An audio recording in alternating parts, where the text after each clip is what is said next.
Hey folks, you found GSTV. That stands for Good Stuff Television. We celebrate entertainment from the 50s, 60s, 70s, and 80s. You know, the good stuff.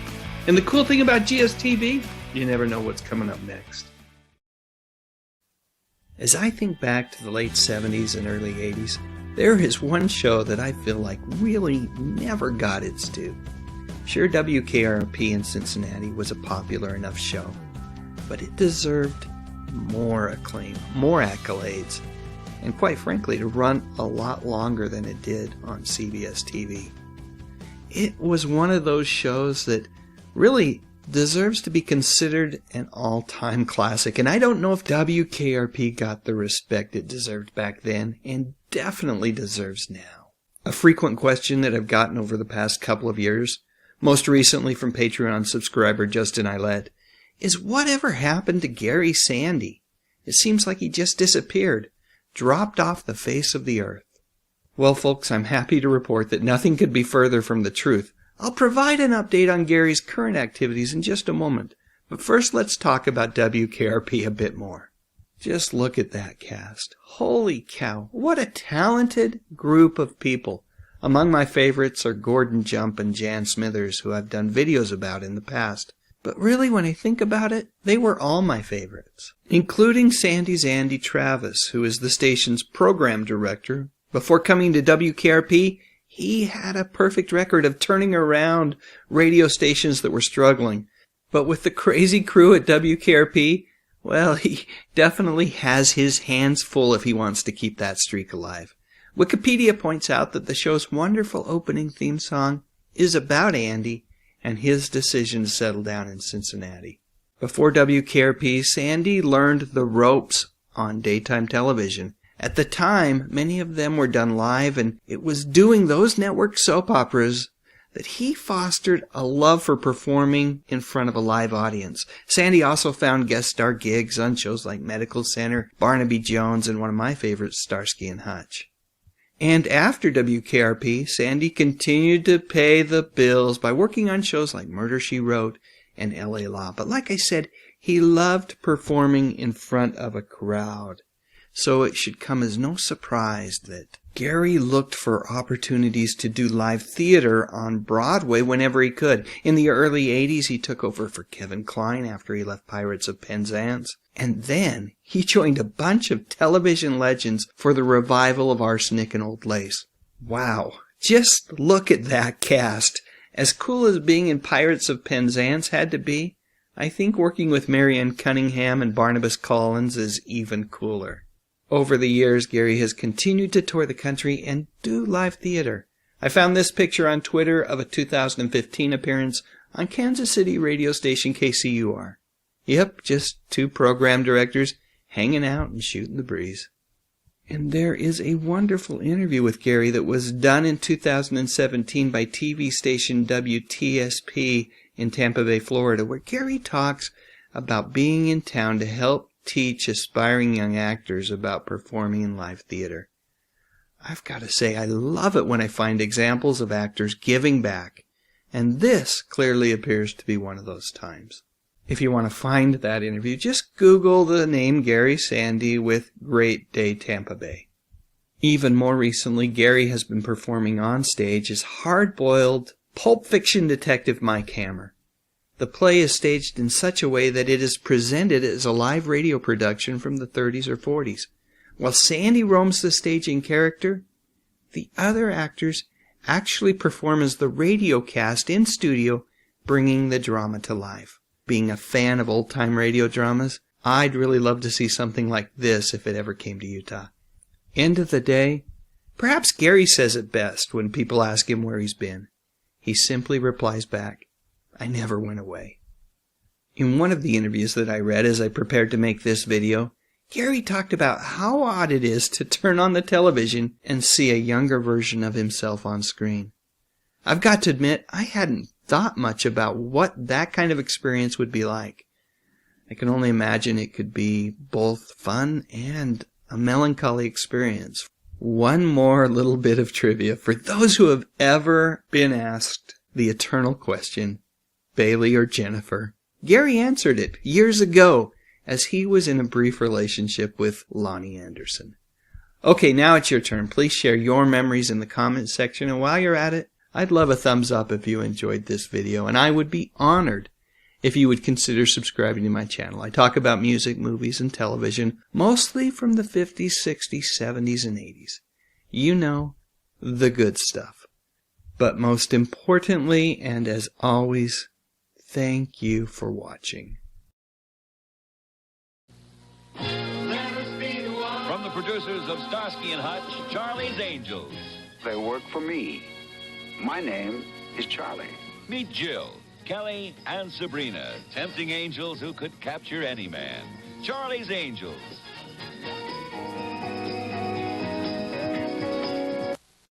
Have you seen the Charlie's Angels Dolls and Adventure? Charlie's Angels, beautiful dolls, oh how beautiful. Sabrina, Jill, and Kelly. They're Charlie's Angels, and they've got clothes that let you imagine them in daring adventures by day, and then turn them into glamorous outfits at night. Charlie's Angels, I have an assignment for you. Charlie's Angels Dolls and Adventure, new from Hasbro. Dolls, outfits, and accessories also sold separately. Love your shining hair. Something beautiful happens in the sun and air. Fabergé introduces Farrah Fawcett shampoo. Farrah, light is shining there. A new shampoo with vitamins, minerals, protein, and herbs. Something beautiful happens to your hair. Farrah Fawcett shampoo. Something beautiful happens to your hair. Tonight, CBS Sports presents Celebrity Challenge of the Sexes with Farrah Fawcett Majors and many more television and movie stars competing in exciting head-to-head competition. I'm ready. Ready? Okay, don't forget, just let them have it. Here we go, $20 on the nose. Come on, baby. That's Celebrity Challenge of the Sexes, tonight at 8 p.m. Eastern. Lyle Waggoner passed away the other day, and when I read about it, I immediately thought about how he was almost cast as the Caped Crusader way back in the 60s.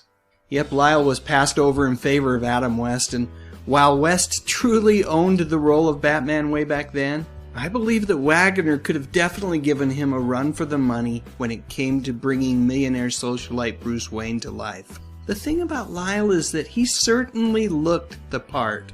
Watching his screen test with Burt Ward's competitor for the Robin role, Peter Dale, you can absolutely see why the producers wanted to bring Waggoner in for a screen test. And while I won't ever argue that the wrong choice was made for the Caped Crusader, I do think it is interesting to see Lyle in costume and in cowl.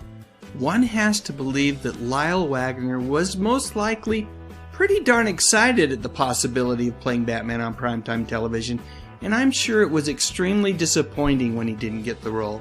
Still, Waggoner was never one to wallow in self-pity. Instead, he was the kind of guy who found humor almost everywhere he looked, and that certainly played in his favor when Carol Burnett was putting together the cast for her now legendary comedy show that ran for 11 seasons on CBS. Waggoner was part of that show from 1967 to 1974. So maybe he didn't get to be the Caped Crusader, but you know what? The Carol Burnett show ran a whole heck of a lot longer than Batman did, which fizzled out after only 3 seasons. In her 2010 book, This Time Together, Carol Burnett recalls seeing Waggoner for the first time and thinking that he was gorgeous. What surprised her, though, was just how funny he really was. To quote Carol herself, she said, "He was incredibly funny. He had a sly, tongue-in-cheek delivery that told you he was putting himself on and not taking himself too seriously." In an official statement after Waggoner's passing, Burnett said this: "He was funny, kind, and multi-talented, but even more than that, a loving friend. I will miss him." Perhaps my favorite memory of Lyle Waggoner on television was when he finally did get his own TV show based on a DC comic book character. You know, I really loved that Wonder Woman TV series from the 70s. Linda Carter was great as the title character, and Wagner, well, he was equally good as the object of her affection. In the 80s, Wagner was frequently a guest star on many of my favorite TV shows, including The Love Boat, Fantasy Island, and Happy Days. I also remember him playing himself on an episode of The Golden Girls in 1990, but that was about it, at least as far as I can remember, because right around that time, he made the decision to retire from the entertainment industry and focus on another business that he dreamt up while working on the Wonder Woman set. You see, Lyle always felt that the trailers that they spent so much time in while filming episodes, well, he felt that they were a bit subpar. And so he started his own company, which rented luxury trailers to the entertainment industry. Yep, Lyle knew exactly what amenities would make entertainers feel a little more at home. And his company, well, it was a big hit. So much for retirement, I guess. Oh well, who needs rest anyway? Not Lyle Waggoner, that's for sure. Well, at least until March 17th, when he passed away peacefully in his sleep. He had been battling cancer. Lyle Waggoner was 84 years old. Okay, that's all I have. I think I'll end this video with a picture of the Carol Burnett cast reunited a few years back. What a wonderful group of people, and boy, oh boy, they could really make you laugh. Alright, please share your memories of Mr. Waggoner in the comments section of this video, and if you enjoyed my little trip down memory lane, I would appreciate a thumbs up. That's how I'll know if I should make more videos like this one. Also, I would be honored if you would consider subscribing to my YouTube channel. I talk about music, movies, and television, mostly from the 50s, 60s, 70s, and 80s. You know, the good stuff. But most importantly, and as always, thank you so much for watching.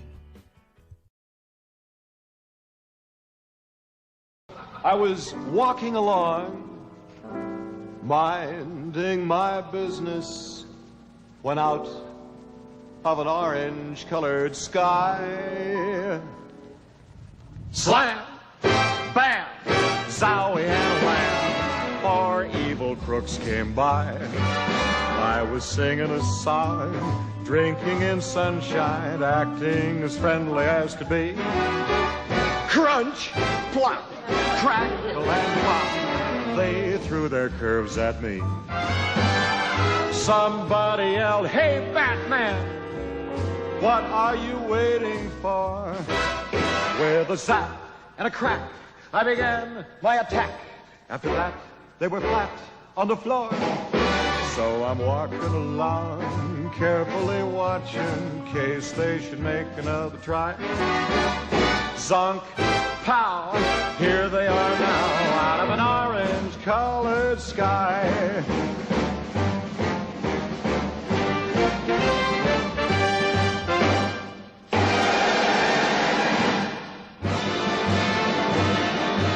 There goes the last of the villains. All of you crooks beware. I'll pursue every clue that'll lead me to you. I'll let you stay, but you must change your way. Anytime there's a crime, I'll be there. I was walking along, minding my business, when love came and hit me in the eye. Scoot, scat, just like a bat, out of an orange-colored sky.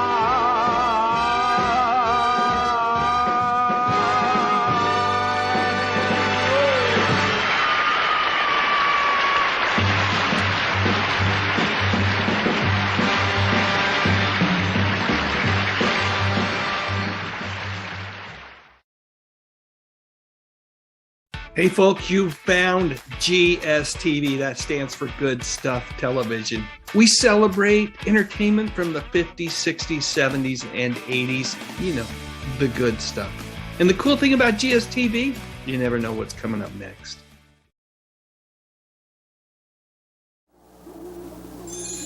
When that sun breaks out, lift up your head and shout, it's gonna be a great day. Kellogg's waits for you, that spirit comes shining through, promising you a great day.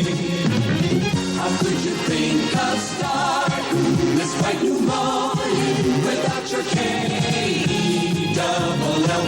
Always double good with Kellogg's, you'll have a great day. Kellogg's has been making great days for more people for more years with more cereals than anyone. Corn Flakes, Rice Krispies, Frosted Flakes, Product 19. Trust your mornings to Kellogg's. Very best part of start. Your bright new morning is Kellogg's way.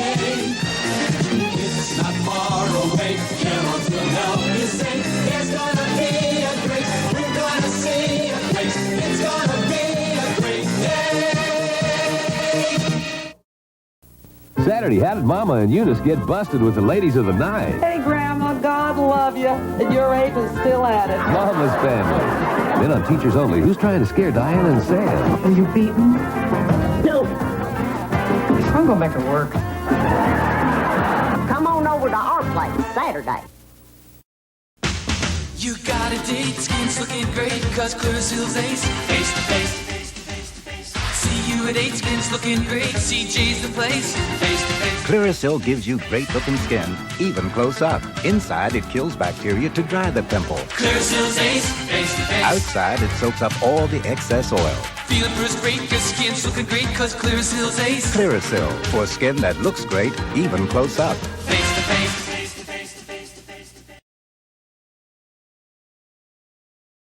Daisy Duke. If you were a teenage boy in the 80s, just saying the name of Bo and Luke Duke's kind and beautiful cousin will undoubtedly fill your mind with a number of images from that decade long since passed by. For 7 years, Catherine Bach played the somewhat naive and trusting Daisy Duke. When she wasn't racing around Hazard County in her Jeep, Daisy was a waitress at the Boar's Nest who aspired to make it big in the music industry. Just perusing a few of the comments made by YouTube fans on some of the other videos about her, it's relatively easy to see the impact that Catherine's performance had on a generation of young men. So when Catherine Bach arrived at the audition for the Dukes of Hazzard, she found out that the producers, well, they were more or less looking for someone who looked an awful lot like Dolly Parton. So, despite not resembling Ms. Parton in any way, she was still hired on the spot. And it was actually her idea to go with the short shorts and the high heels. Believe it or not, the producers wanted her to wear a tight white turtleneck, go-go boots, and a poodle skirt. And while they may have been off on some of the costuming ideas that they had for her character, they did have a great idea in that the producers suggested that Catherine pose for a Daisy Duke poster, which, due to the popularity of the show and her character, sold over 5 million copies. In fact, during the Dukes of Hazzard, at its heyday, her character was so popular that Catherine Bach's legs were insured for $1 million. So, what has Catherine been doing since the Dukes of Hazzard was canceled in 1985? Well, in between 2 marriages and 2 amazing children, she's found consistent opportunities to work in the entertainment industry. From 1992 to 1994, she starred in a Canadian family drama series called African Skies. In 2006, she could be seen in the TV series Monk, and in 2010, she had a small cameo in the comedy film You Again. And in 2012, Catherine joined the cast of the CBS daytime soap opera The Young and the Restless, with a recurring role of a character named Anita Lawson. Catherine has always had a love for music. One of her earliest roles was as one of the Von Trapp children in a production of the classic musical The Sound of Music. She made her television debut on the Nashville Palace in 1980, singing a song called California Cowgirl. You can find it right here on YouTube. An extensive Google search doesn't yield much in terms of a discography of any sort. In fact, it doesn't appear that Catherine has actually released an album of her own. Although you can find her singing Down Home American Girl on the Dukes of Hazzard television soundtrack, which was released in 1981. More recently, you can find her singing her heart out on the Dukes of Hazzard signature track, Good Old Boys, along with Bo and Luke Duke themselves, John Snyder and Tom Wopat. Just watching this 2006 video with expanded lyrics which call out both Bach's character, Daisy, as well as a tribute to country legend Waylon Jennings, it is pretty clear that there is a great camaraderie between these 3 friends. Over the years, Catherine has been involved in a number of different charitable causes. One of the charities that she has been recently working with is SHARE, which is an LA-based charitable organization that since 1953 has been committed to helping children that are developmentally disabled, abused, or neglected in some way. If you'd like more information about this worthy cause, you can go to share4children.org. So I mentioned earlier that Catherine joined the cast of The Young and the Restless way back in 2012. It's a role that she returns to from time to time. Most recently, I believe in 2019, when she returned to the show to brew up more trouble. In a recent tweet, Catherine said, "From Hazard County to Genoa City, there's going to be some hell raised very soon." Well, I, for one, am very glad that Catherine continues to shake things up on the TV screen. So there you go. A quick update on the lovely and talented Catherine Bach, also known as Daisy Duke. Despite finding consistent work throughout the years within the industry, for better or worse, she's always going to be known as Daisy Duke to me. Although her role in Cannonball Run 2 was a fun one as well. Yep, she and Susan Anton made a pretty good team.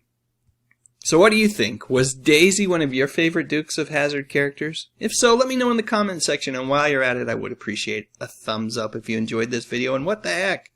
Why not subscribe to the channel? I talk about music, movies, and television, mostly from the 50s, 60s, 70s, and 80s. You know, the good stuff. But most importantly, and as always, thank you so much for watching. In the middle of a summer, in the middle of a park, there began a great adventure for a boy whose name was Mark. He had come to see the magic man along with all the children, and 'twas so began the day that Mark was never to forget. He performed all sorts of miracles, and Mark was so impressed that when the time arrived to go, he lagged behind the rest. Then quietly he did return the secret of the hat to learn, but everyone had gone away and darkness held a threat. The moment that he touched the hat, the room began to glow, and as he put it down and ran, the hat began to grow and grow and grow and grow and grow and grow and grow and grow and grow. He was stunned and he was fascinated, still he had to see there was something deep inside the hat. What could that something be? Then cautiously each step he took, he climbed upon the brim to look, and all at once the hat began to shake and rock. Look out!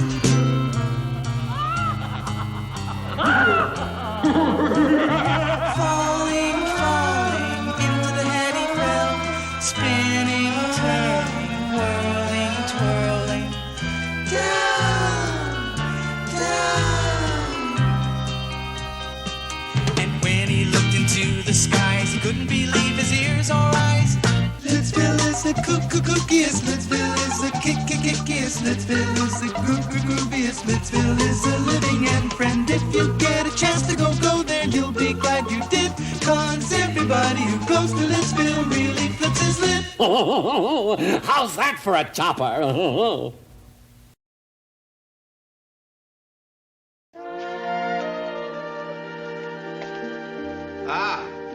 Could I have a little service, please? Oh, hi, Andy. What'll it be? An ice cream soda? Oh, no, thank you. I remember the last ice cream soda you gave me. Where in the world did you get the recipe to that? Lucretia Borgia? I have something for you. What's that? Sanka coffee. Sanka coffee? Did you say Sanka coffee? That's right. It's a coffee that gives you the best of the coffee bean. Aroma, flavor, but no caffeine. Is that the truth? Sure. It's the modern coffee that's 97% caffeine-free. No. Yes, and that means you can drink all you want anytime you want. Well, I'll be dogged. Oh, you knew all about Sanka. Why do you lead me on? Do you enjoy that sort of thing? Yes, sir. And the sponsor kind of gets a kick out of it, too. Try Sanka coffee, folks. I appreciate it, and good night.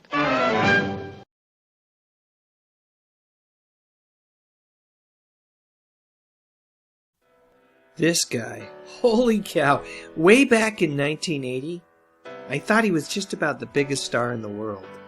I know, he wasn't, and he certainly isn't right now, but I've got to say, for that brief moment in time, David Naughton was indeed a force to be reckoned with. Let me explain. So I'm going to start here and then work backwards before I jump into talking about what Mr. Naughton is up to these days. Because you see, An American Werewolf in London is one of my all-time favorite movies. Take it from Wolfman Jack, the critics and I agree. This is the most outrageous horror film that you'll ever see, because David is having the most frightening nightmares of his life. It may have been someone he ate. From the director of Animal House, a different kind of animal. An American Werewolf in London, rated R. Now playing in a selected theater near you. Check your local newspaper for listings. I've always been a big fan of John Landis's work, from Animal House to the Blues Brothers and beyond. There was a period when everything that John Landis did was high-quality, grade-A entertainment, and this movie is certainly no exception. And Naughton, along with co-stars Griffin Dunne and Jenny Agutter, are perfectly cast in this movie. Naughton plays David Kessler, who, I can't imagine this being a surprise to anyone at this point, is attacked while backpacking across the moors of Yorkshire and becomes a werewolf.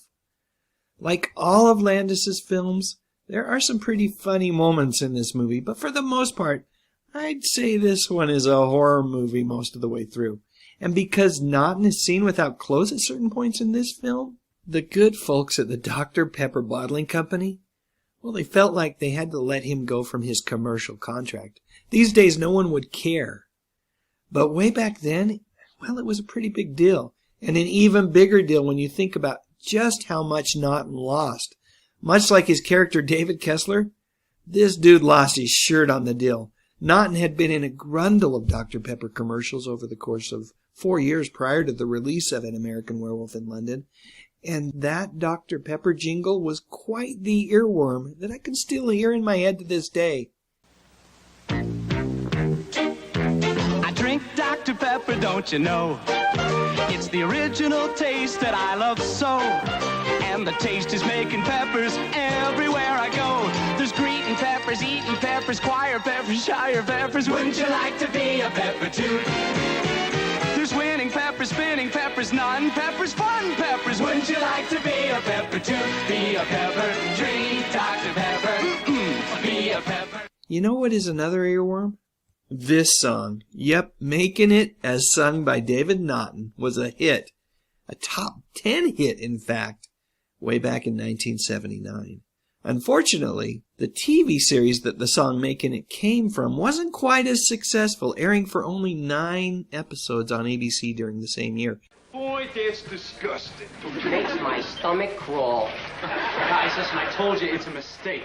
I really thought that this TV show was going to be big. It was by the creators of Happy Days and Laverne and Shirley, plus it had Naughton in it, and it had that great theme song. How could it lose? Just goes to show what I know. Also, prior to the release of An American Werewolf in London, Naughton starred in a non-Disney branded Disney film called Midnight Madness along with actress Deborah Klinger. I think these days this movie is best known for being actor Michael J. Fox's first film appearance. Alright, enough backtracking. Let's get back to Werewolf. The movie was a modest hit at the box office, and critics were generally kind to the movie as well as the actors in it, so you would think that Naughton's star would have been flying high, right? Well, I don't know. It just didn't work out that way. Sure, Naughton got more lead roles, but the feature films were in things like Hot Dog the Movie. Not exactly highbrow entertainment, if you know what I mean. Of course, Gene Simmons' better half was in that movie, so I guess it has that going for it. And in 1986, Naughton did land a recurring gig on the Pam Dauber and Rebecca Schaefer sitcom My Sister Sam. Sadly, this show ended after 2 seasons and 44 episodes, and even sadder, Rebecca Schaefer's life would be taken from her by an obsessed fan a year later in 1989. Truly tragic.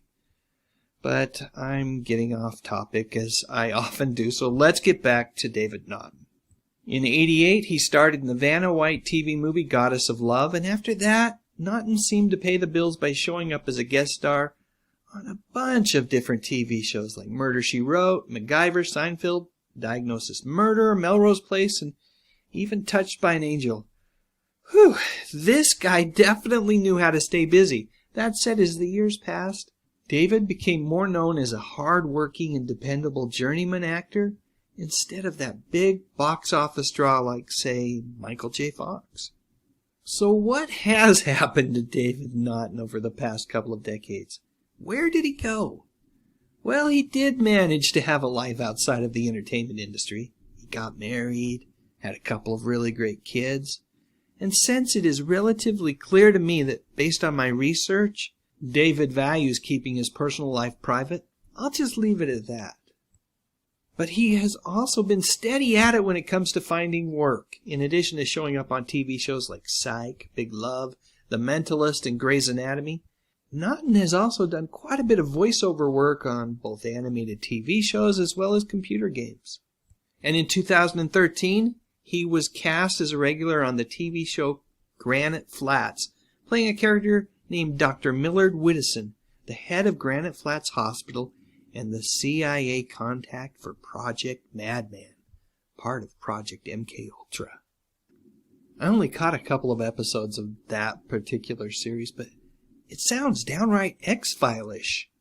And even more recently, Naughton showed up in the 5th installment of the Sharknado TV movie franchise, playing a character aptly named Ambassador Kessler.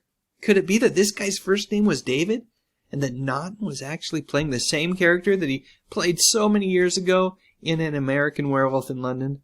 Probably not, as that movie seemed to have a rather definitive ending for David Kessler.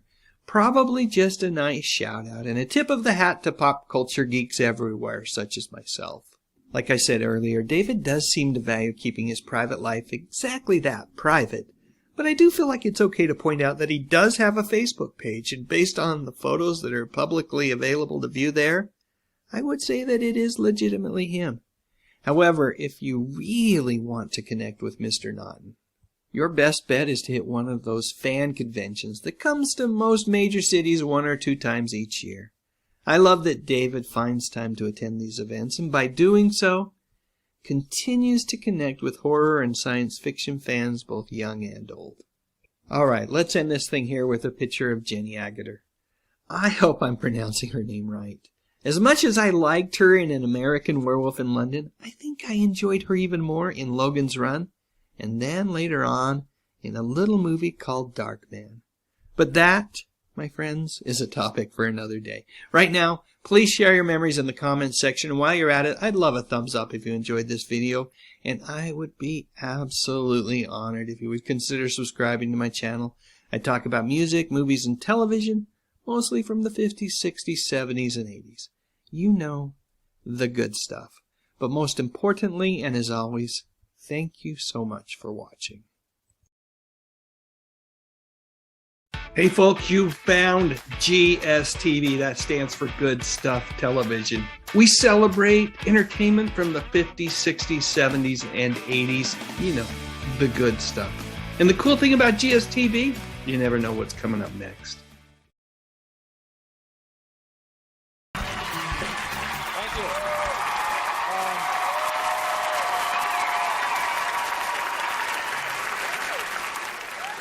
I had no idea.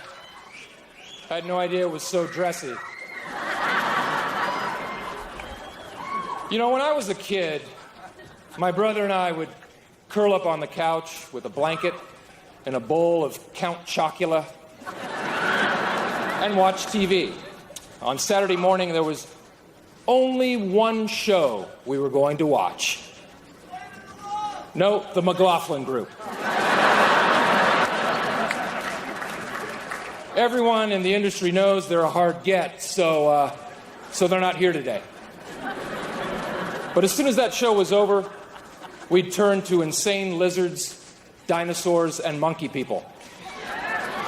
To me and to tens of millions of others, those words can only mean one thing: the wonderful and weird world of Sid and Marty Krofft.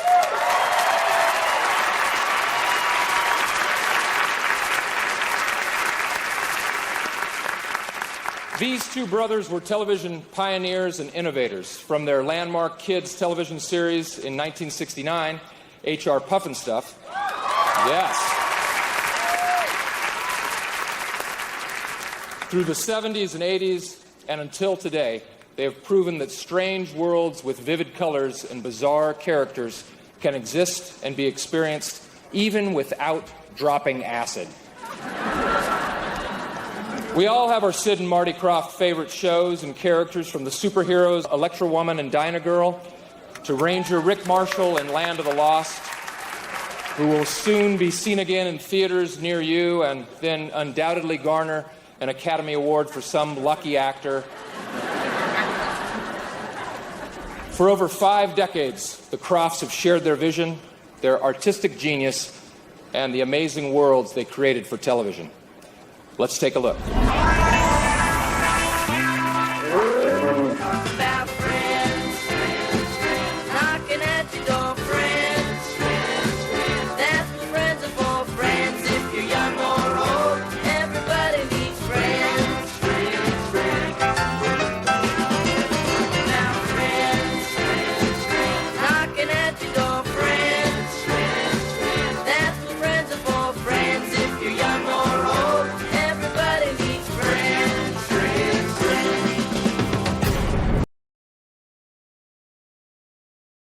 Judy Strangis, or should I say Dinah Girl. Judy was such a prolific television actress during the 60s and 70s. Even if you don't immediately recognize her name, I guarantee that you've seen her in something. For me, Judy will always be best known as Dinah Girl in the Sid and Marty Krofft Saturday morning classic Electra Woman and Dinah Girl, part of the Krofft Super Show. Electra Woman and Dinah Girl co-star Deidre Hall as the titular superheroine, and Judy was her younger sidekick, a female boy wonder, if you will. The show was patterned after the Batman TV series from the late 60s, and just like that show, it was a whole heck of a lot of fun. But as I mentioned, that was the mid-70s. And Judy, well, she'd been working in the entertainment industry for a very long time. So let's go all the way back to Spike Jones. The legendary band leader was actually Judy's uncle, and his TV show from the early 60s allowed young Judy to make a handful of appearances. This wasn't her first gig. She'd actually guest starred in a few other TV shows and even made a movie earlier than that. But Uncle Spike's fame and notoriety helped other family members, including Judy, make important connections within the industry. In fact, Judy's brother worked behind the scenes on the aforementioned Batman TV series from the 60s. And Judy, looking very much like Dinah Girl undercover here, made an appearance on a couple of episodes early on. I think they were ones with Catwoman, and if I remember correctly, musicians Chad and Jeremy were in those episodes as well. After that, numerous guest appearances on many other TV shows followed, but it was on ABC's Room 222 where Judy's star really took off. From 1969 to 1974, Judy co-starred in that show as one of the students, Helen Loomis. According to IMDb, she was in 70 episodes, so most of them. My memories of Room 222 are that it came after the Brady Bunch on Friday nights, and sometimes, just sometimes, we could watch it. But because the show tended to tackle controversial subjects of the day, there were many Friday evenings where the old man would shut us down and suggest that we go read or something. I know, right? Go read or something? What was he thinking? Anyway, as Room 222 was winding down, Judy discovered that she was also a talented vocal actress, and she started getting steady work doing that kind of stuff. She was on Saturday morning shows like Hanna-Barbera's The Roman Holidays, as well as another fun show, Wheelie and the Chopper Bunch. While I wasn't a huge fan of either of these particular cartoons, it was her next Saturday morning project that would make me a fan forever. Yep, we're talking about Electra Woman and Dinah Girl here, and I got to say that it was Electra-fantastic. In a fairly recent podcast, Judy mentioned that all 16 episodes were filmed over the course of just a couple of weeks. According to Judy, they would film almost an episode every day. Holy cow, Batman, think about that. Making Electra Woman and Dinah Girl was really just a tiny, teeny blip in Judy's life, and yet here we are decades later still talking about it. After hanging up the cape and tights, Judy found work on TV shows like Chips, where she made a couple of appearances, and also on The Misadventures of Sheriff Lobo. I promise to talk more about that show, which was a spin-off of BJ and the Bear, at a later date. For the time being, however, let's get back to Judy. In 1981, she provided the voice for the title character in the Ruby Spears Saturday morning show Goldie Gold and Action Jack. Goldie is a super rich heiress on the show. Think Paris Hilton kind of money, and along with her dog Nugget, Oh yeah, and some reporter named Action Jack, she would, on a weekly basis, stumble into some kind of amazing adventure. I actually like this cartoon a lot. It came out right after Raiders of the Lost Ark hit the big screen, and although very different, it had a similar kind of vibe. Judy's last live-action appearance on TV was in a 1984 episode of Matt Houston, in which her character was, ironically enough, billed as Judith Strangis, playing a version of herself, I guess. I'm sure a dramatically different version than the real Judy, but it did seem like a fitting way to say adios to her fans. Aside from a couple of small voice acting gigs, Judy's time in front of a camera or microphone appeared to be over. In 1987, Judy helped write the story for a CBS school break special about bulimia titled Little Miss Perfect. That particular episode was very well done and would earn Judy an Emmy nomination. But that, as far as I can tell, was it. So what happened and where did she go? Well, if you ask the internet, you will see various comments about a stalker of some sort. Most make mention that the stalker was never identified or apprehended, but it was enough to force Judy into making some very life-changing decisions. Again, I can't verify this, but if true, that had to be a very scary time for her. Whatever happened, we know for sure that Judy decided it was time to call it a career and just go live her life, and who can blame her for that? You know, there really isn't all that much information about Judy Strangis, the real person out there. In that same podcast I referred to earlier, Judy noted that she is a pretty private person, and I want to respect that. I do know she's married, or at least some point she was. I'm hoping she still is, and I also know that she kind of stays away from the whole social media thing. If what I mentioned earlier was true, it's easy to understand why she might want to avoid things like Facebook and Twitter. But that doesn't mean that she's a recluse by any means. Judy has made appearances at various events honoring her past work. Here she is in 2010 with cast members from Room 222. Seriously, it doesn't look like either she or Karen Valentine have aged a day. Pretty darn impressive. One might even say they look Electra terrific. And here she is with our boys Sid and Marty, along with Electra Woman herself, Deirdre Hall. Wow. Again, these ladies look Electra awesome. I've referred to a couple of times in this video a podcast that Judy was on a few years ago. That podcast is called the Comic Book Central Podcast, and it's a pretty darn fun listen if you're into comics, TV, and movies. Judy appeared in episode 49, but the podcast is well over 200 episodes now. Like I said, if you're a fan of the same things that I am, you might want to add it to your podcast listening queue. Okay, that is it. One last picture. What a stunning beauty. Alright, now it's your turn. Please share your memories in the comments section, and while you're at it, I would appreciate a thumbs up. Maybe even share this video on Facebook or Twitter, and what the heck?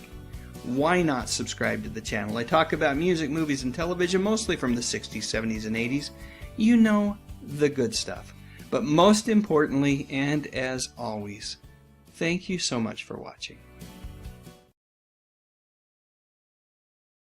Introducing that king of fun, the one who's okay with us kids, the Magic Burger King! In person? Yay! I'm the marvelous, magical Burger King. I can do most anything. Now watch me, kids, when I twist my ring like magic. We're at Burger King! Is my Magic Burger King? I'm the marvelous, magical Burger King. I can do most anything. I love magic and food that's fun.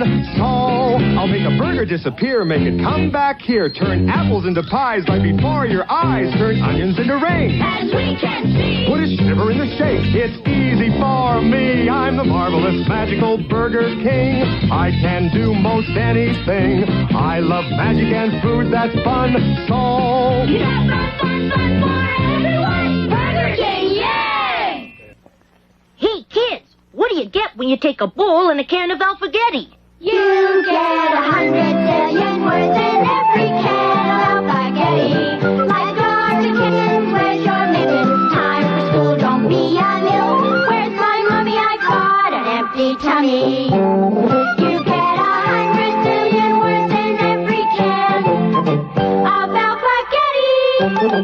It's fun to eat. She's cute as can be, and as you can see,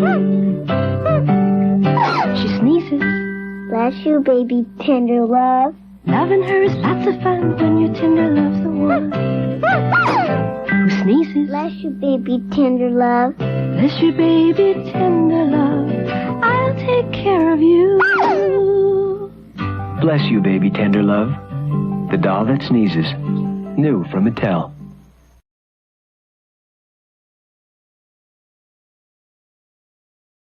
Hey folks, you found GSTV. That stands for Good Stuff Television. We celebrate entertainment from the 50s, 60s, 70s, and 80s. You know, the good stuff. And the cool thing about GSTV, you never know what's coming up next. When I think back to the 70s and 80s, I don't think there was ever a better time for television. It was truly a golden age. There were big stars on even bigger shows, and when I think back to that period of time, I'm not sure there was a bigger show than Dallas. As a teenager watching Dallas, it seemed like everyone on that show was larger than life, and that included this lovely lady, Charlene Tilton, the actress who played Lucy Ewing. Being a big Happy Days fan, I remember Charlene from that show even before Dallas. And yes, that is Superman's pal, Jimmy Olsen, actor Mark McClure, hanging out with Charlene in the bottom right corner there.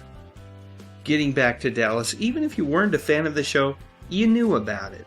The show was a pop culture phenomenon here in the United States, and it was equally as popular in many other parts of the world. Charlene herself became quite the celebrity, and before you knew it, she was on the cover of all of the most widely read magazines here in the U.S.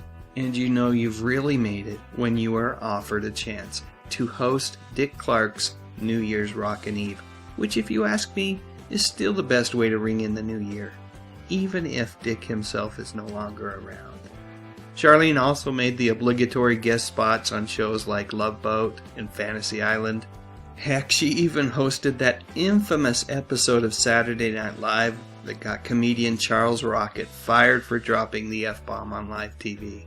And somewhere along the way, it feels like I need to mention that Charlene single-handedly sold hundreds of thousands of abdominizers, which was a piece of molded plastic that somehow magically made sit-ups easier to do, and as a result, six-pack abs were just a measly $20 away. I never bought one. Looking at my less than stellar physique these days, in retrospect, maybe I should have. Because clearly, Charlene was getting some pretty darn good results using that thing. So what happened to Charlene, and what is she doing now? Well, I'm happy to report that she's doing pretty darn well. In 2004, she reunited with her Dallas castmates to reminisce about her time on the show. And then a few years later, made a handful of appearances on the Dallas reboot. Around the same time, Charlene also appeared on the UK television show Dancing on Ice. And it was while she was doing promotional work for that show that she really opened up about the fairly recent passing of her fiancé, cinematographer Chetty Hart, who tragically passed away from a heart attack just a couple of days before Christmas in 2010. At the time, Charlene was so filled with grief that she took comfort by drinking herself to the point where she could just get some sleep. And then at some point she realized that she could either follow Chetty to the grave or turn things around. And turn things around she did. Charlene decided to spend less time worrying about her next role and thinking about the past, and instead focused on ways that she could give of herself. Pictured above is a clip from Entertainment Tonight, right here on YouTube, where they talk about her efforts to help raise money for children who are currently in foster programs.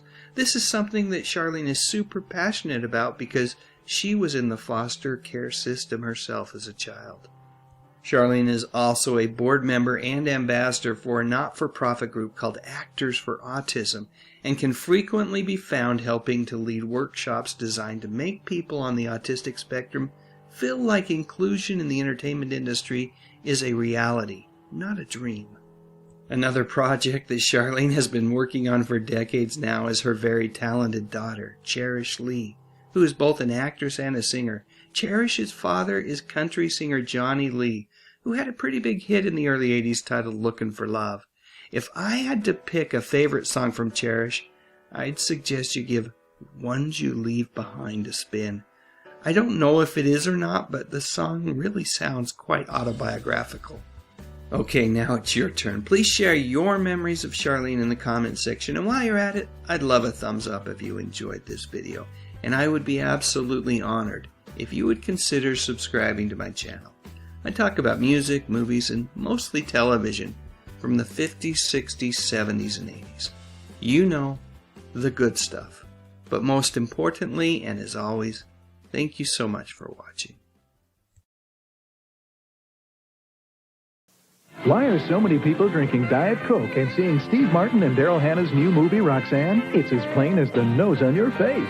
Just for the fun of it, just for the smile of it, Diet Coke, just for the cool of it, the love of it, the taste of it, Diet Coke, just for the style of it, Diet Coke, the number one of it, just for the fun of it, Roxanne and Diet Coke. A double pleasure's waiting for you. A double pleasure from Double Mint Gum. A double great feeling, making you realize Double is the one for you. Double fresh, double smooth, double delicious to chew. A double pleasure is waiting for you. Double Mint Gum. A double pleasure is waiting for you. Double Mint Gum. Wow. All this work's making me really hungry.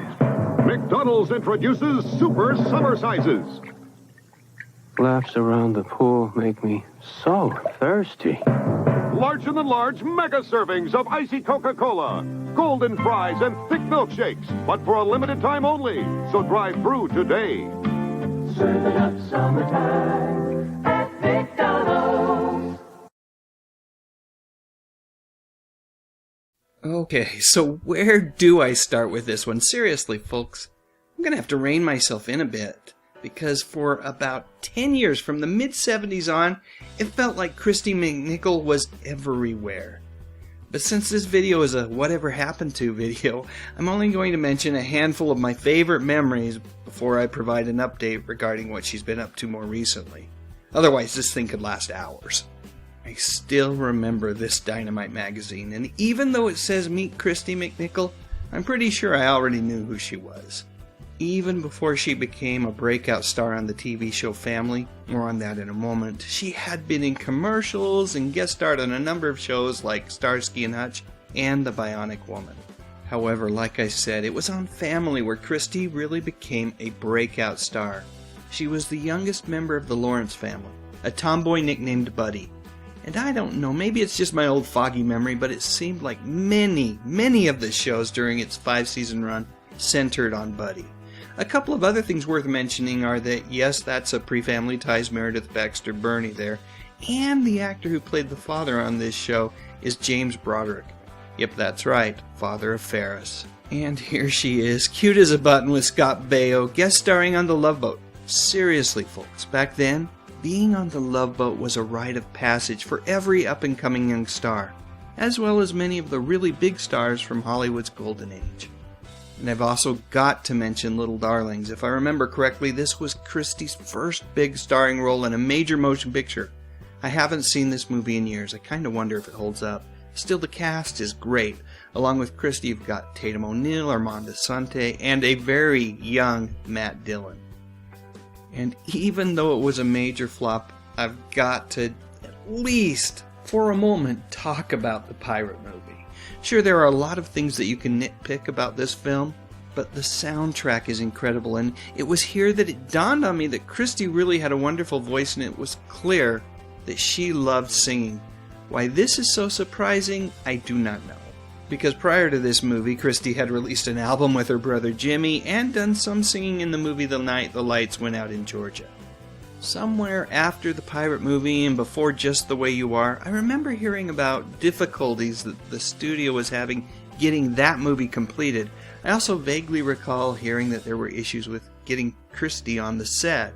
Still, when the movie was released in 1984, I remember seeing it in the theater with a group of friends, and we all agreed that Ms. McNichol was the very best part of the movie. And then you know what?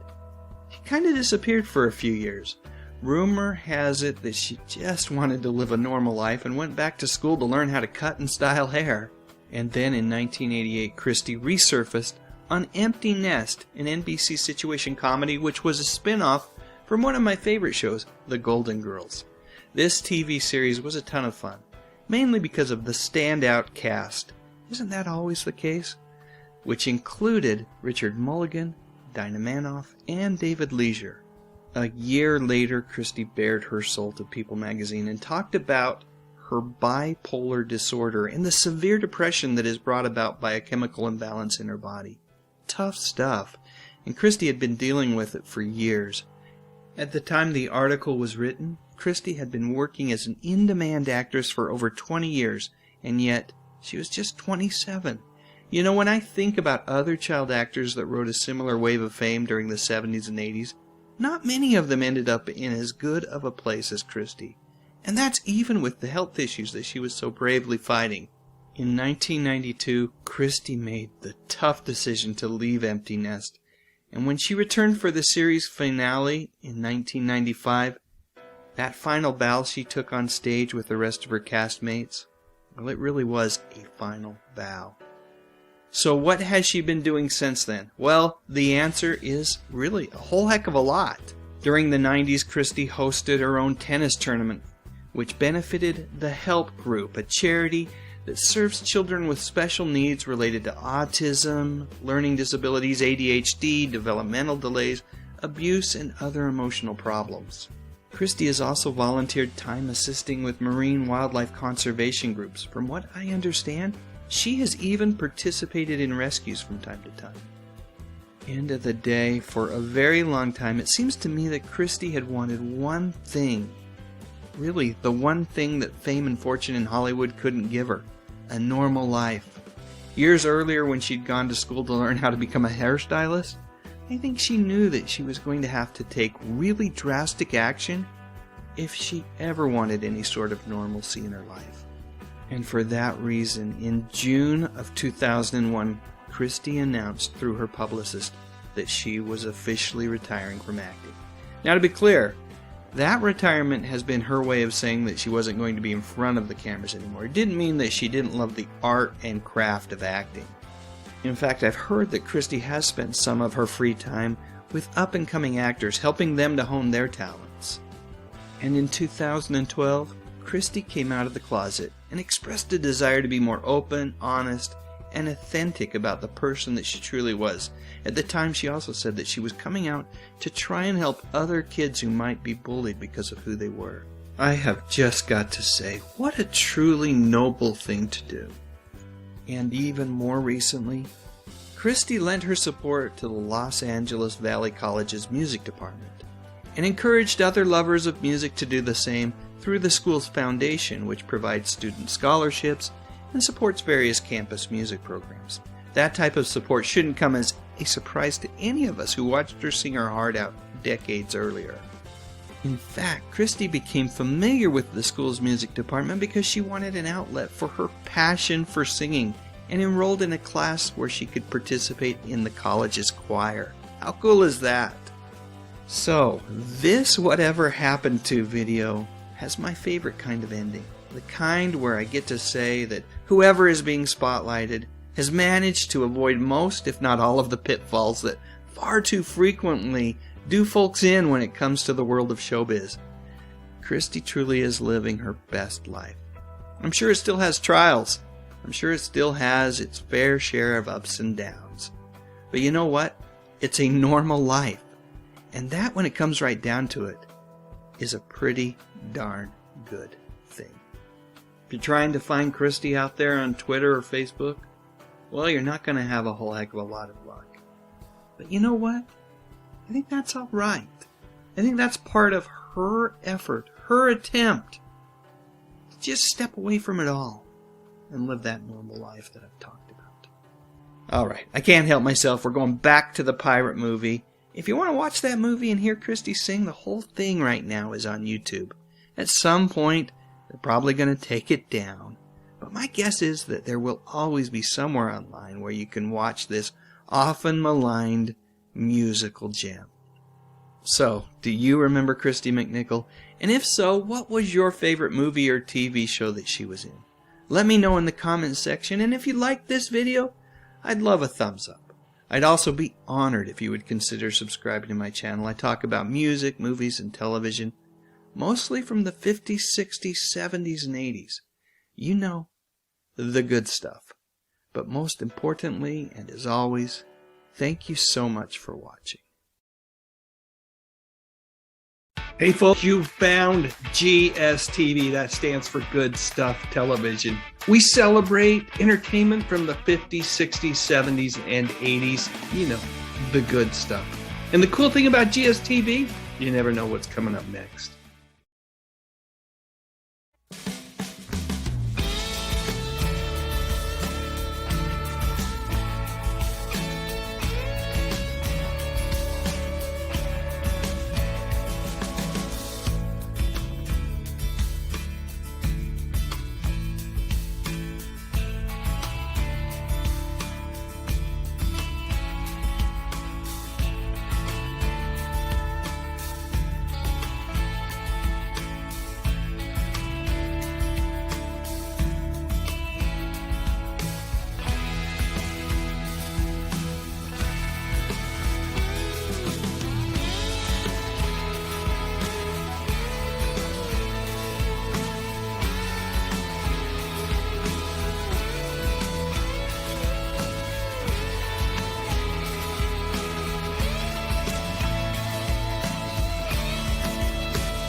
When I first tried Fabergé Organic shampoo with pure wheat germ oil and honey, it was so good I told 2 friends about it. And they told 2 friends. And so on, and so on, and so on. And believe me, there's still nothing like the original Fabergé Organic. It gives me super shine, super body. And super fresh-smelling hair. Try it, and you'll tell your friends about it. And they'll tell their friends, and so on, and so on. Be sure and get the original Fabergé Organic shampoo and conditioner with pure wheat germ oil and honey. Does this face look familiar to you? If it does, then you are likely a fan of horror movies. Throughout her career, Linnea Quigley has specialized in a certain type of scary flick. You know the ones I'm talking about. They typically have lower budgets, but lots of gore. And most importantly, these movies never take themselves too seriously. Yep, we're talking about B-movies. And Linnea, my friends, for decades has been the reigning scream queen of those particular flicks. 3 of them with Linnea in it that immediately come to mind from the 80s are Silent Night, Deadly Night, The Return of the Living Dead, and Sorority Babes in the Slimeball-orama. Definitely not family-friendly movies, stuff that you'd more likely see at a drive-in with a group of friends if you were a young adult and had nothing better to do.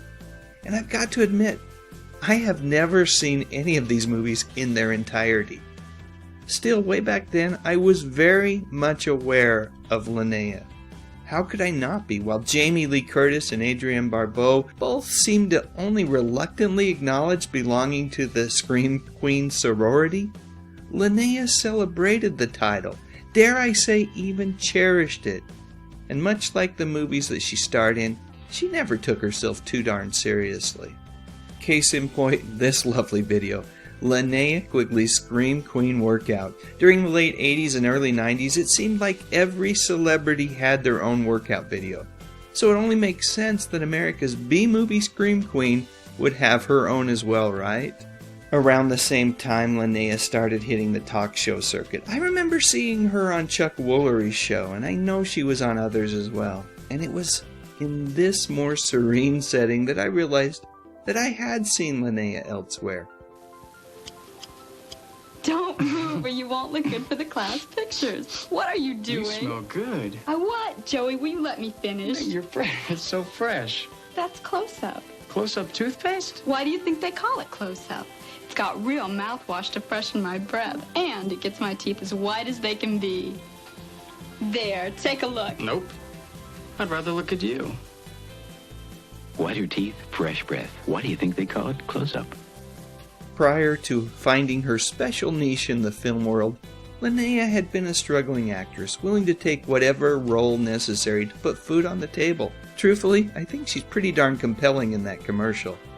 But something definitely seemed missing. Maybe a chainsaw or a good machete. I don't know. What I do know is that I've done enough yapping. Let's figure out what Linnea has been up to since her glory days in the 80s. Or maybe I should have said gory days. First and foremost, Linnea has never stopped working. Over the past couple of decades, she has consistently and enthusiastically found work in B-movie after B-movie. Like I said earlier, Linnea has embraced the title of Scream Queen and made the very most out of it. And I've got to say, kudos to her for doing so. She also loves connecting with her fans at the various conventions that she is invited to. Linnea's official Twitter feed has many photos of her with fans, and in those pictures, it always seems like she's having as much fun as they are. Speaking of Linnea's Twitter feed, if you are a fan of her work, you absolutely have to check it out, as she is very active on it. If she's not posting, she's retweeting something someone else has posted. It's a great way to catch up and really learn about what's on her mind. One thing that has always been extremely important to Linnea is caring for animals. A longtime vegan, this lady does what she can to raise money for the care of all kinds of creatures. You know, the friendly ones, both big and small. Linnea has also been working on a new series called Paranormal Truth, which she says is an unsolved mysteries documentary type of show that deals with zombies and vampires and different things like the legend of Boggy Creek.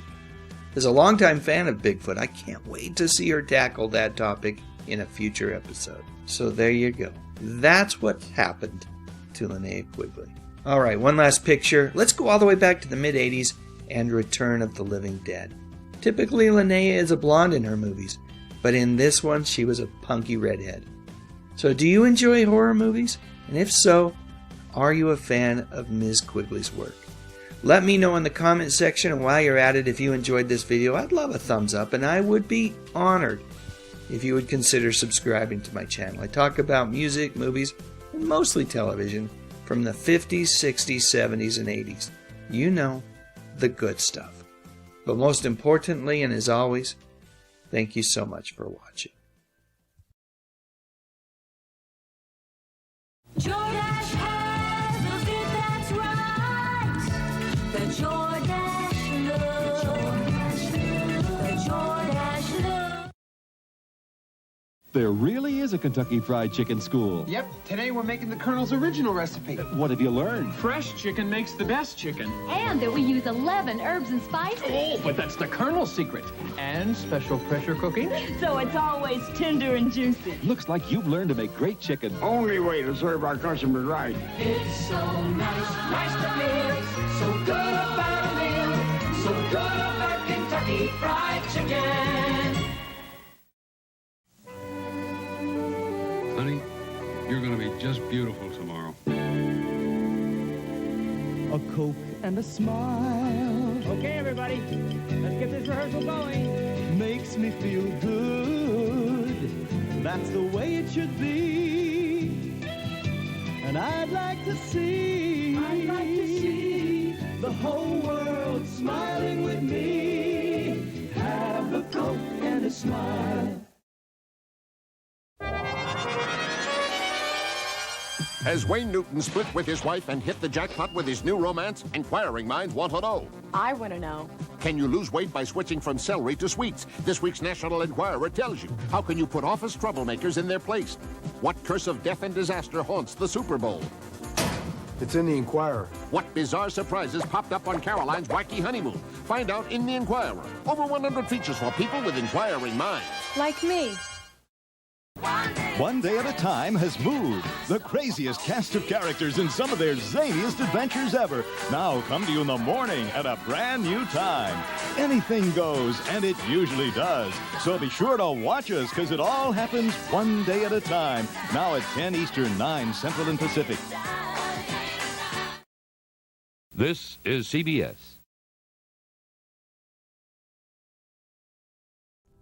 During the mid-70s, I thought that Happy Days was one of the best programs on TV here in the United States. Everything about it was great. Especially that one time when Fonzie jumped over the shark. Oh, wait, that wasn't all that great after all. But even though Lori Beth Allen, as played by the lovely Linda Goodfriend, showed up in the same season as the Fonz's notorious water skiing incident, I think it's still fair to say that her arrival was a very good thing. So whatever happened to Linda? In this video, I'll answer that question as well as talk briefly about her career. But before we get any further, let me introduce myself. My name is Dave Sundstrom, and I like to think of myself as something of a pop culture historian, especially when it comes to music, movies, and television. Simply put, I love talking about this stuff. Alright, with that said, let's get rolling. You know, Linda really accomplished a pretty darn difficult task. By the time the 5th season of Happy Days rolled around, Gary Marshall and the rest of the team responsible for producing the show, well, they knew that Richie needed a steady girlfriend. Someone that he could potentially marry later on during the show's run. They also knew that because Richie was so beloved by TV audiences that whoever they found had to be just the perfect match. The actress would not only have to have on-screen chemistry with Ron Howard, but she would also need to win over the millions of Happy Days fans that were out there. And you know what? Linda did it. She pulled it off. She was absolutely perfect. Of course, I remember Linda as Sunshine from the failed Happy Days spin-off Blansky's Beauties. I know a lot of folks like Karen Kay from that show, but I've always thought that Linda was the best thing that this failed Nancy Walker-led sitcom had going for it. Anyway, getting back to Happy Days, Richie and Lori Beth do end up getting married over the phone of all things during season 8, if I remember correctly, and for the next couple of seasons, Linda was a regular cast member on the show. After not making any appearances during season 10, at least any that I can remember, Linda did return during the show's 11th and final season. During the early 80s, along with Happy Days, Linda found work on shows like The Love Boat and Fantasy Island. But after Happy Days left the air, well, I've got to admit that I pretty much lost track of her. Every once in a while, Linda would show up in a movie. At least that's what Linda's filmography says, because if I'm being truthful, I don't remember her in any of these films, which were all, by the way, directed by Gary Marshall. I'm sure I'd recognize her if I watched any of these movies again, but the only one at this point that I'm tempted to go back and rewatch is Nothing in Common. Just to see Hanks and Gleason together again. What a great pairing that was. Alright, getting back to Linda. Really, beyond the movies I just mentioned, there's not much in her filmography. So what happened? Where did she go? As I started doing my research, I stumbled across an article from 1986, 4 years after Happy Days ended, that gave me a clue. In that article, Linda talked about how she had developed a love for coaching others. Quoting Linda here, she said, "Teaching is a very powerful thing. I feel that I'm using everything I've learned in 20 years in performing and in classes. Being able to direct and teach and mold and change people and help them get to another level and learn how to express themselves and to see this wonderful, exciting person emerge is very satisfying." End quote. In that same article, she also talked about raising her daughter after being separated from her husband. I've got to say, it's a fascinating article, and it's out there on the web if you want to read it. Just Google Linda's name and Los Angeles Times. 35 years later, Linda continues to be a coach as the acting chair at the New York Film Academy. Going back to that Los Angeles Times article, in it, Linda alluded to the fact that she wanted a career that would push her beyond roles that had her saying lines like, "Hi, Richie," or "That's cool, Fonzie." And you know what? Mission accomplished. One more thing. Did you know that Linda was responsible for Robin Williams landing a certain breakout TV role? According to her, She and Williams were in an improv class together, and when Happy Days was having trouble casting a weird alien character named Morg, Linda told the producers about Williams and his wild and hysterical performances during their improv class, and because of her recommendation, they brought Robin in for an audition, and the rest is television history. Alright, that's probably enough for today. In a nutshell, Linda isn't doing much acting on TV or in movies anymore, but truth be told, this lady is living her dream. And I gotta say, it doesn't get much better than that. Okay, now it's your turn. Did you like Linda's character on Happy Days? Share your memories in the comments section. While you're at it, if you enjoyed this video, please give it a like. And what the heck, why not consider subscribing to the channel? I talk about music, movies, and mostly television from the 50s, 60s, 70s, and 80s. You know, the good stuff. But most importantly, and as always, thank you so much for watching. Once each week, the Addams family open their home and invite you to join their Addams world. Father, it was terrible. They killed him. The dragon. What dragon? Who killed the dragon? A knight in shining armor. Let me see that. Grimm's Fairy Tale. What a lovely name, Grimm. How could he write such terrible stories? See The Addams Family, starring Carolyn Jones and John Astin. It's a different twist you'll enjoy every week on ABC. I woke up this morning and was shocked to discover that actor Gavin O'Herlihy has passed away. The son of Oscar-nominated actor Dan O'Herlihy was just 70 years old at the time of his passing. At this time, there are no additional details regarding his death. Born in Dublin, Ireland, Gavin attended Trinity College and was an avid tennis player. He actually even became an Irish national champion. But somewhere along the way, Gavin caught the acting bug. I remember Gavin best from his brief stint on Happy Days, where he played Richie's older brother Chuck during the first season of that show. Another actor played Chuck even more briefly during the second season, and then Chuck was gone for good, never to be mentioned again. You see, as the show developed and the writers really started to explore the relationship dynamics between the characters on Happy Days, it became clear to all that the Fonz could be something of a pseudo-big brother to Richie. And all that was getting in the way was the real big brother, who never really had much to do in the plot lines anyway. When Gavin O'Herlihy saw the writing on the wall midway through the first season, he asked to be let out of his contract. In the 80s, Gavin was cast in a very successful British television series called We'll Meet Again, and while there, he made the decision to stay in the UK. That decision did not stop him from getting work. In fact, the 80s were something of a heyday for Gavin. I remember him well as washed-up jock Brad Wilson in Superman 3. And who can forget him as Mad Mardigan's old friend and mentor in Willow? He was also part of the cast in the highly acclaimed television miniseries Lonesome Dove. The 90s saw Gavin take on a wide variety of guest starring roles in television shows like Twin Peaks and Star Trek Voyager. And now news comes of Gavin's passing, as first reported by the Irish Echo, the oldest Irish-American newspaper in the United States. I really like the picture that they chose to use of Gavin. And I also think it's great that they acknowledged the broad variety of roles that he has taken on over the years. Alright, that is it. Here's one more picture of Gavin in action, this time from the 2009 horror thriller, The Descent Part 2. Now it's your turn. Please share your memories of Gavin in the comments section. And if you enjoyed remembering Gavin's career with me, please click on that little thumbs up icon and give this video a like. And what the heck? Why not consider subscribing to my little channel? I talk about music, movies, and mostly television from the 50s, 60s, 70s, and 80s. You know, the good stuff. But most importantly, and as always, thank you so much for watching. Hey folks, you found GSTV. That stands for Good Stuff Television.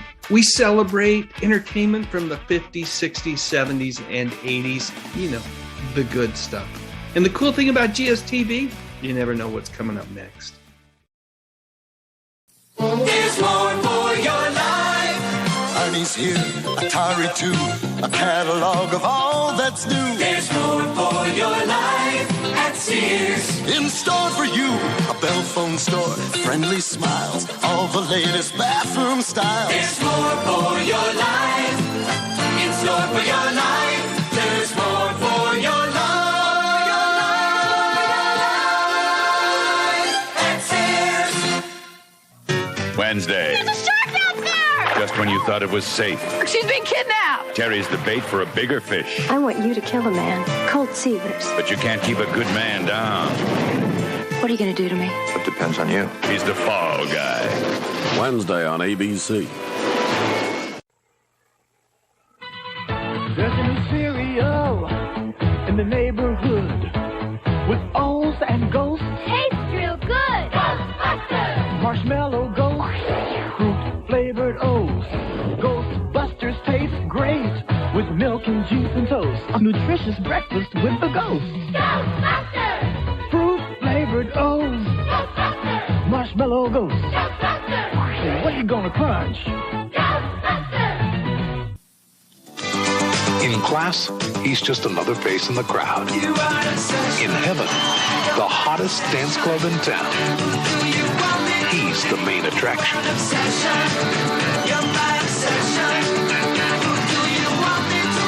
When the feeling hit them, there was no place hotter than heaven. A night in heaven. Rated R.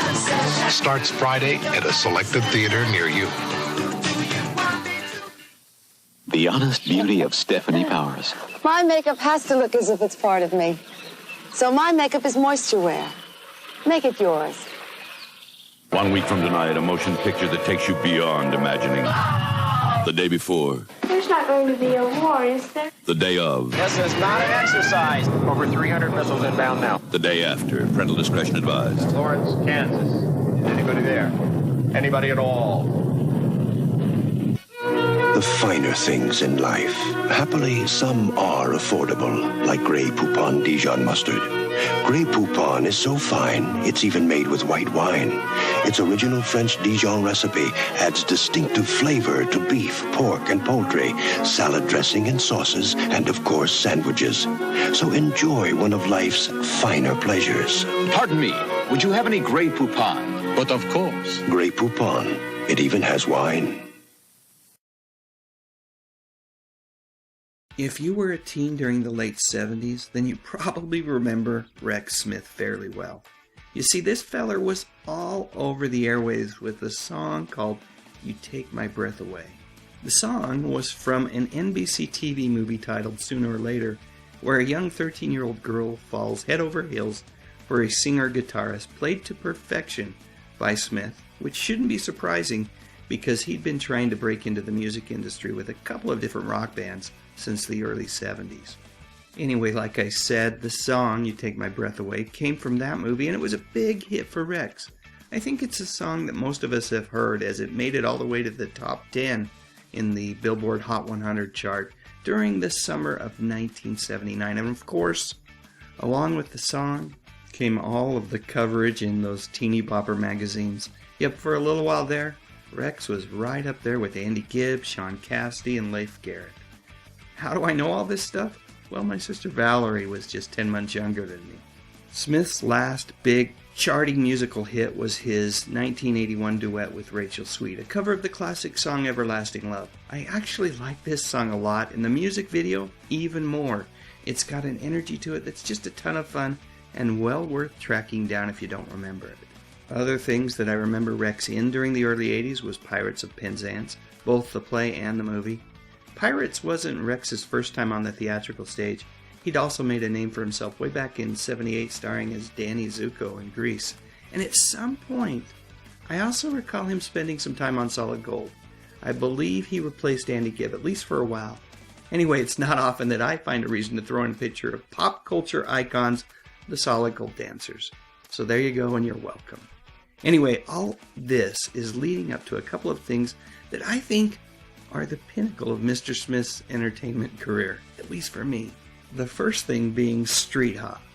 I know it didn't last all that long, but boy oh boy it was cool. For 13 episodes, beginning in January of 1985, I followed the adventures of Jesse Mock, an ex-motorcycle cop injured in the line of duty who was recruited for a top-secret government mission to ride Street Hawk, an all-terrain attack motorcycle designed to fight urban crime, capable of incredible speeds of up to 300 miles an hour and immense firepower.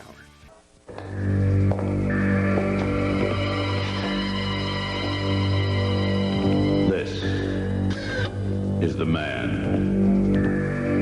This is the machine.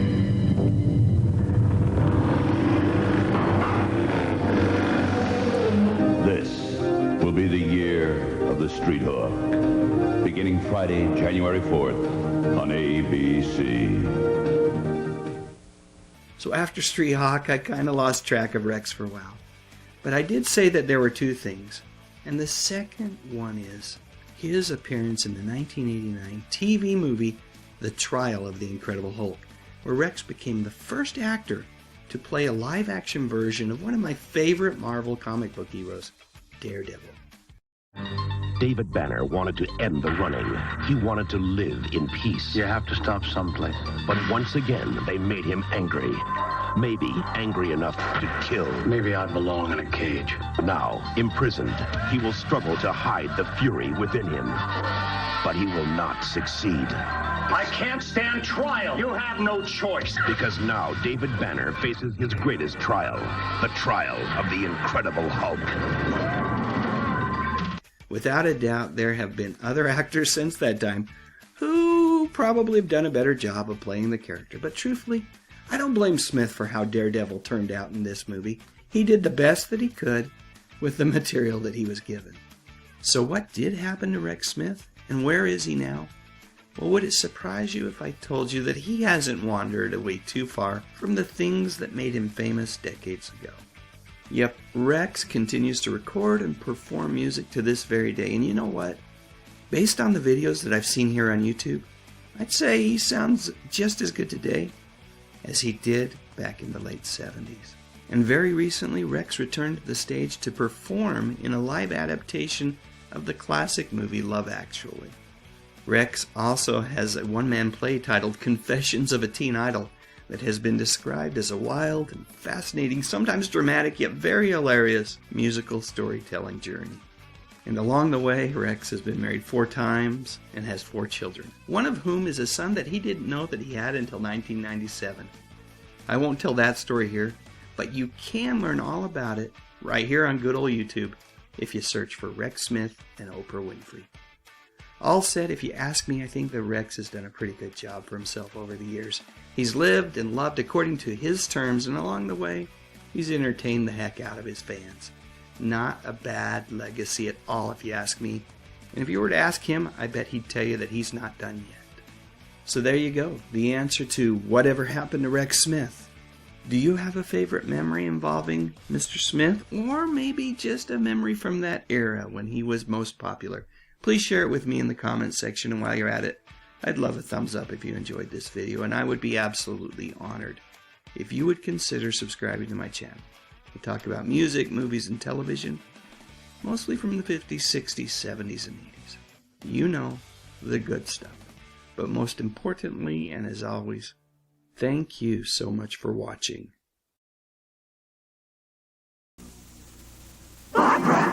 You've got a great pair of legs. Need a little magic to make your tummy disappear?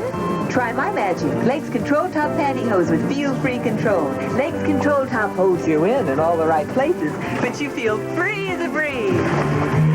Stretching, bending, standing. There's one pantyhose that's always fitting.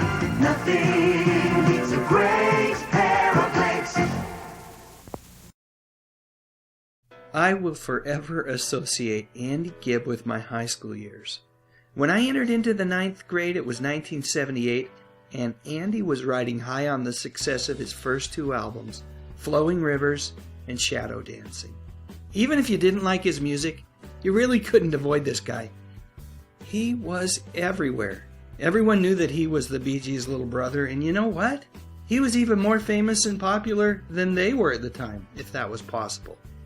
Unfortunately, by the time that I had graduated from high school in 1982, Andy's fame was all but non-existent. Why? Well, my friends, this isn't a new story. Sadly, it's one that's been told time and time again. Different characters, but almost always the same outcome. Apparently, fame can be a pretty tough mistress, and for Andy, well, it was over almost before it began. But let's go back to 1978. Andy had just released the follow-up to his debut album, Flowing Rivers. Titled Shadow Dancing, the album's first single with the same name became Andy's third straight #1 single in the US. The others were I Just Want to Be Your Everything and Love Is Thicker Than Water, both of which featured the musicianship of not only the other Bee Gees, but the Eagles guitarist Joe Walsh. So anyway, getting back to Shadow Dancing, the album went platinum in the US and Canada, and silver in the UK. Andy was rolling in the dough, and in the late 70s, the trendy thing to do with all that money had something to do with a little white powder. To say that Andy didn't handle his drugs well is an understatement. It impacted his ability to perform live, to promote his album, and to diversify his career. At one point in the early 80s, Andy attempted to parlay his musical career into a stage career with a gig as Joseph in Joseph and the Amazing Technicolor Dreamcoat. His Broadway gig, however, was short-lived because he simply wouldn't show up for work. Andy's brothers were worried, and they did everything that they could for him, especially Big Brother Barry, who almost single-handedly pushed Andy's musical career forward. He wrote songs for him, and when Andy was unable to sing, for whatever reason, on his third studio album, 1980's After Dark, well, Barry would step in and sing it for him. Unfortunately, even the brothers' Herculean efforts couldn't stop Andy's downward slide. Failed relationships and other poor choices only exacerbated the situation that led to family friend and record producer Robert Stigwood dropping Andy from his label after that third album failed to generate the same type of excitement as the previous two had. Speaking of failed relationships, after his divorce, Andy became involved with Victoria Principal. Victoria was riding high with her success on the television show Dallas. She seemed like the perfect person to help Andy settle down a bit and get off the crazy roller coaster life that his fame had created. The two of them even spent time in a recording studio after Andy heard her singing the Everly Brothers classic, All I Have to Do Is Dream, in the shower. That single, by the way, would be Andy's last. His relationship with Principal would end when she gave him an ultimatum to choose between her and drugs. Guess what? He chose poorly. So many chances. So many last-ditch efforts to save a career. One of them was a season hosting the television show Solid Gold with Marilyn McCoo. I remember watching Andy on the show and wondering, what the heck was this guy doing on the show? It seemed beneath him. Don't get me wrong, I loved Solid Gold, especially those dancers. But Andy was supposed to be a superstar. Unfortunately, Andy and the show ultimately parted ways for the same reason that he was let go from Joseph. Lack of dependability. People liked him. They liked him a lot when he actually made it a point to show up for work. So, I think most of us know how this one ended. Big Brother Barry again tried to come to the rescue to help Andy get a new record deal with Island Records. Or even, at one point, they considered making him a legitimate member of the Bee Gees. And those were the news items that I remember hearing about in the late 80s before news broke that Andy had passed away just 5 days after his 30th birthday in 1988. Andy had, to his credit, tried valiantly to kick his drug habit, and even though some claim, including Andy's ex-wife, that his passing was from natural causes, it is really hard to escape the fact that Andy's body had been ravaged over time from drugs and alcohol. So much talent, so much support from friends and family that really wanted to see him succeed. Andy's story is truly one of triumph and then tragedy.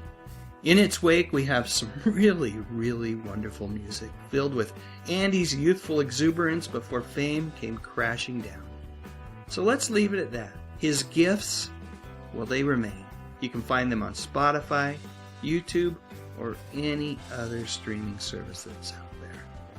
Now it's your turn, folks. Please share your memories in the comments section, and if you enjoyed this video, I'd appreciate a thumbs up. What the heck, maybe even consider subscribing to the channel. I talk about music from the 50s, 60s, 70s, and 80s. You know, the good stuff. But most importantly, Thank you so much for watching. Hey folks, you found GSTV. That stands for Good Stuff Television. We celebrate entertainment from the 50s, 60s, 70s, and 80s. You know, the good stuff. And the cool thing about GSTV, you never know what's coming up next.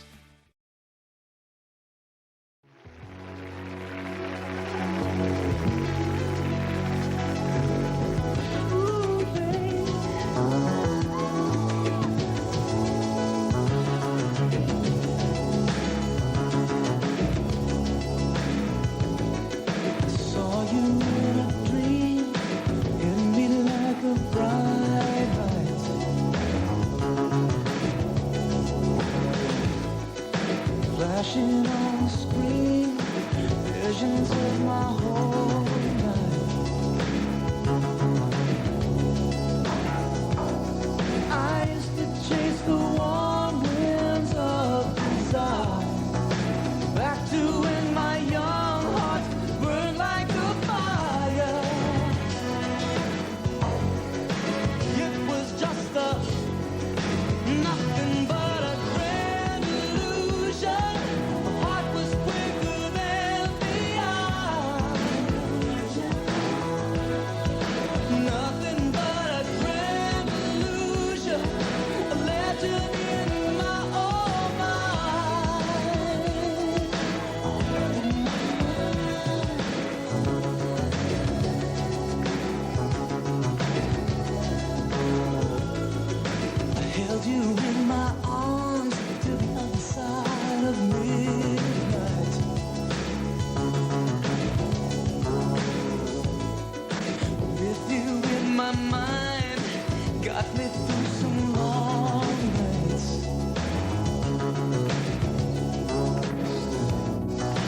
Standing on the threshold of desire, caught between the madness and the fire. It was just nothing but a grand illusion. Heart was quicker than the eye. Oh, it was all a grand illusion. Legend in my own mind. Oh, it was all a grand illusion. The hand was quicker than the eye. Oh, nothing but a grand illusion. A legend in my own mind.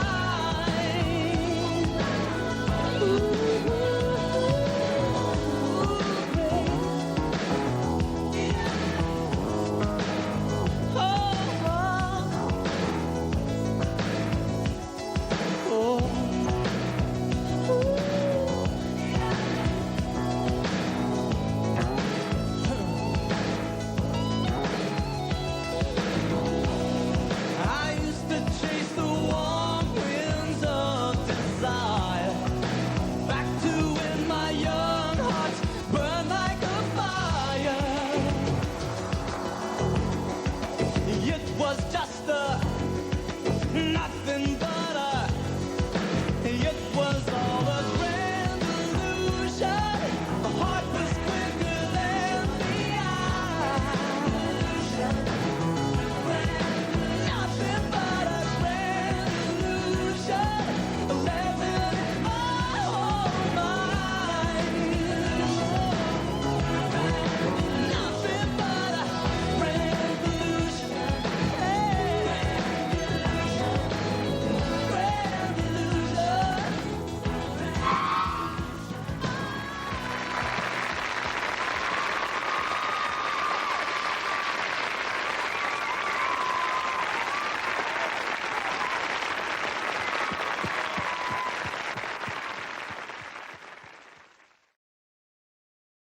Whatever happened to TV's Wonder Woman Linda Carter? Well, truth be told, she's never been far away.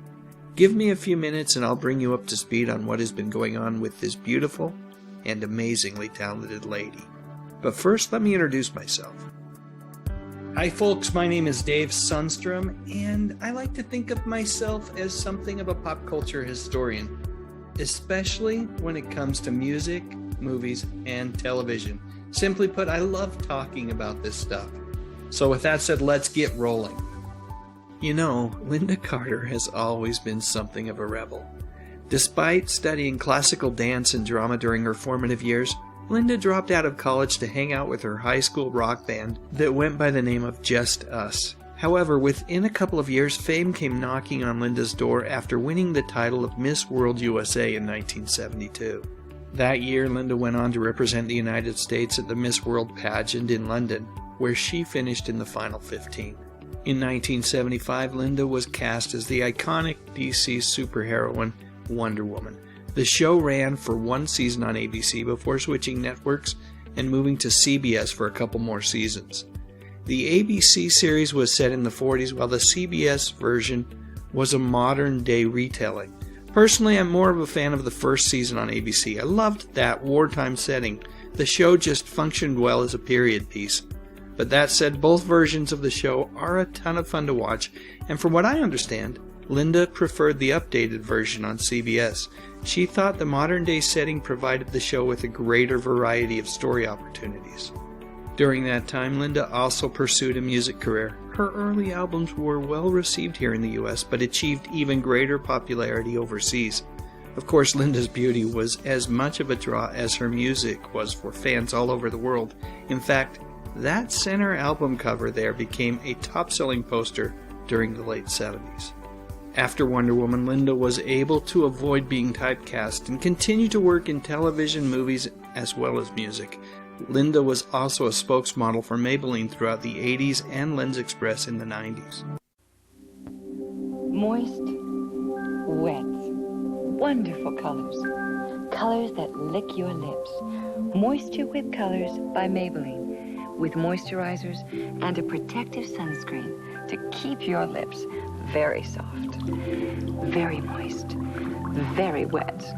And I think that's very wonderful. By the turn of the century, as television and movie appearances slowed down just a bit, Lynda decided to do a variety of theater projects. In 2005, Lynda played Mama Morton in the West End London version of Chicago. In 2006, her rendition of When You're Good to Mama was included in the box set celebrating the 10th anniversary of Chicago. And in May of 2007, Lynda began touring the US with her one-woman musical cabaret show titled An Evening with Lynda Carter. The lovely lady to the left of Lynda in the photo on your screen there is Lynda's daughter, Jessie. So I said things slowed down a bit, but they did not come to a halt. A couple of roles that I remember Lynda in were the 2001 independent film Super Troopers, as well as the 2005 Disney flick Sky High, where she played a high school principal with, you guessed it, superpowers. In 2015, Lynda wrote and recorded 5 original songs for the video game Fallout 4, in which she herself stars. An EP of the songs from that game's soundtrack was released on iTunes in 2015, and the song Good Neighbor was nominated for Best Song by the National Academy of Video Game Trade Reviewers. Lynda followed up her successful work on the Fallout 4 soundtrack with her 2018 album Red Rockin' Blues. Based on the glowing reviews that I'm seeing over on Amazon, it appears that the songs on that album might be some of her finest work as a singer. And just a few months ago, Lynda unexpectedly dropped another new album that was ironically titled Unexpected. Always a fan favorite at comic conventions, Lynda has become even more popular with that particular audience when she signed on to play the role of the President of the United States, Olivia Marsden, on the CW Supergirl series. She has publicly stated that she really enjoys working on the show and has even gone as far as to say working with the Supergirl crew is a heck of a lot of fun. Sticking with the world of comics, Lynda is also a fan of Gal Gadot's portrayal of Wonder Woman and has worked with her to promote causes that she is passionate about. A few years back, the two visited the United Nations together to further women's rights and attend a ceremony celebrating Wonder Woman Day. Carter has said that she thinks that Gal is amazing. And spoiler alert, for those of you who stuck around for the end credits of Wonder Woman 1984, you know that there's a possibility that at some point in the future, Linda and Gal might get a chance to appear together on the big screen in a future Wonder Woman movie. Alright folks, I promised another classic Linda Carter TV commercial. Here it is. Look who's turning Diet 7-Up. I guess you have to give up a lot to fit into your costume, huh, Linda? I don't have to give up anything, Don. Remember, I'm a star. Besides, any diet drink can help me fit into my costume. Then why the Diet 7-Up, sweetie? Because it's crisp, it's light, it doesn't have that funny diet taste. Why are you drinking it, Don? Oh, I like the taste, too. That's impossible. Why is that? Because you don't have any taste, Donnie, dear. Oh, you're a beauty. Ooh, a dandy. So that's it. Like I said, Linda has never been really too far away. For those of you who are fans of Linda's Wonder Woman, did you prefer the ABC version set in the 40s? Or did you like the CBS version that had a modern day setting? Let me know what you think in the comments section, and while you're at it, I'd love a thumbs up if you enjoyed this video, and I would be absolutely honored if you considered subscribing to the channel. I talk about music, movies, and mostly TV from the 50s, 60s, 70s, and 80s. You know, the good stuff. But most importantly, and as always, thank you so much for watching. To the hustle! It's the all-new Brady Bunch with guest stars Lee Majors, Farrah Fawcett Majors, Captain Cool and the Kongs, Ann B. Davis, and Rip Taylor. From the producers of Donnie and Marie, it's the Brady Bunch Hour. Sunday at 7 on ABC.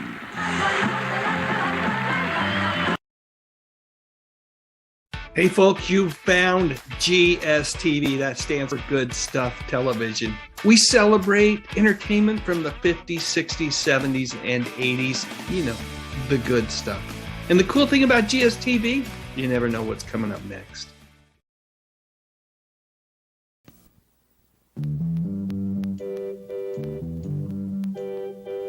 The meat brown spaghetti you can eat with a spoon. SpaghettiOs, the neat little meatball that'll fit on your spoon.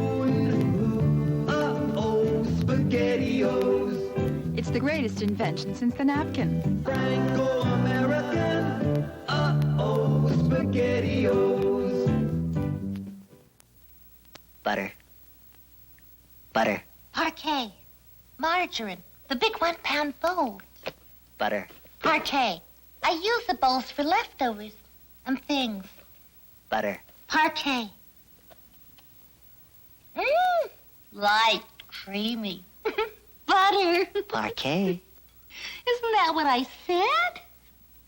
Parquet margarine in the 1 pound bowl from Kraft. The flavor says butter. Man, you never would believe where those Zesta saltines come from. They're baked by little elves in a hollow tree. And what do you think makes those crackers so uncommon? They're baked in magic ovens and there's no factory. Hey!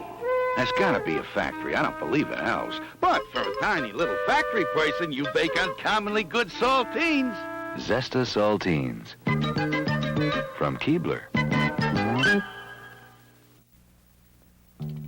A Play-Doh man, a cat, a dog, a funny crocodile, a hobby horse, a yellow frog, a monkey with a smile, a cuckoo bird, an apple tree, a willy walrus, a moo-moo cow, a bumblebee, a Play-Doh-potamus, an elephant, a ball, a house, a polka dot giraffe, an aeroplane, a ship, a mouse, a face to make you laugh.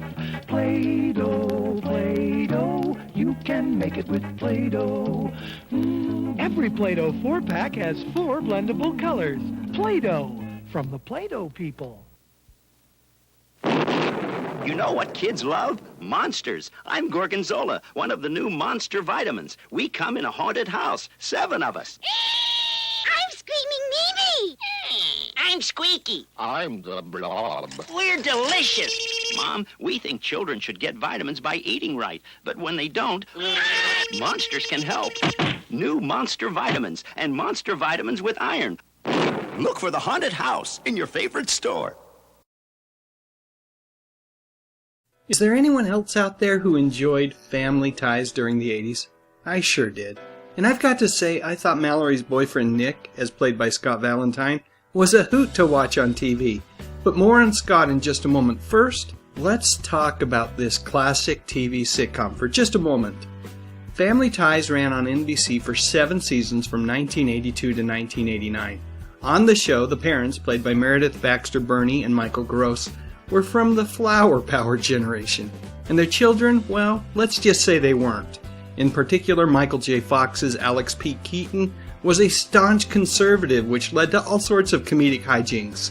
That said, as time went on, the differences between the parents and their children gave way to more thoughtful stories that really fleshed out these characters and made us care for each of them. Which is why I think we were all concerned when Mallory brought home this guy. However, as we got to know Nick Moore a little better, we all discovered that what he lacked in intelligence, well, he made up with in heart. Interestingly, we almost didn't see Scott Valentine in this role due to the fact that he had been seriously injured in a road rage incident a few years earlier. Believe it or not, after an exchange of words with a guy in a giant truck, the agitated driver chased Scott down, who was not in a vehicle by the way, and ran over him, dragging him for a couple of blocks. The doctor said he might not ever walk again. But Scott was tenacious, and as we saw in Family Ties, the man was not only able to grunt out monosyllabic responses, but he was able to amble around the set on his own 2 feet. Scott's character on Family Ties was so popular that the network toyed with the idea of spinning off Nick into his own show. In fact, they were so committed to the idea that 3 different pilots were developed, with the last one, titled The Art of Being Nick, actually airing and doing very well in the ratings. That said, for whatever reason, the network decided not to move forward with the show, which, at the end of the day, was probably a good thing.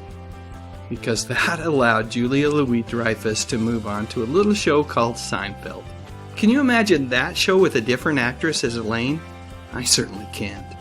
Anyway, if you are curious, you can watch the pilot episode of The Art of Being Nick right here on YouTube.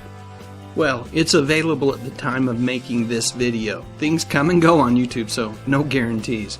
If you do want to see it, I'd watch it sooner instead of later. Around the same time as the proposed spin-off from Family Ties, Scott also appeared in the romantic horror comedy My Demon Lover, which was actually a pretty fun movie, although it wasn't the breakout hit that I'm sure he was hoping it would be. The next thing that I remember Scott showing up in was an episode of Lois and Clark, The New Adventures of Superman, as a variation of the classic comic book villain Metallo. Looking at Scott's IMDb page, it does seem like he stayed fairly busy with various television guest appearances during the 90s. So the last thing that I really remember Scott in was the 2001 TV series Black Scorpion, which was based on the Roger Corman B-movie series. So where is Scott now? What exactly happened to the feller who overcame tremendous obstacles to bring Family Ties' Nick Moore to life? Well, shortly after Black Scorpion, Scott made a huge career change, a 180, and leaped headfirst into the world of big business and high finance. You know, I've got to chuckle a bit that the guy who played Mallory's big-hearted but empty-headed boyfriend is in reality one of the sharpest knives in the drawer. According to Wikipedia, Scott works with an investment firm that focuses on renewable and sustainable energy. Pretty darn impressive, if you ask me. Additionally, Scott's been married to the same woman since the mid-'80s, and over the course of their life together, they've raised 3 great sons. By the way, if I remember correctly, that was something else that the doctors told Scott he might never be able to do. It just goes to show you can't keep a good man down. Not too long ago, Scott also reunited with his former Family Ties castmates to relive the good times. Watching this video, which you can find right here on YouTube as well, is an absolute delight. It was great to see everyone, including Michael J. Fox, getting along so well. It seemed like a bunch of old friends just getting together to catch up. Yep, all of the egos were checked at the door, and it was just so great to witness. And it was for a good cause. The event itself was put together to support all of the wonderful services provided by the not-for-profit Actors Fund.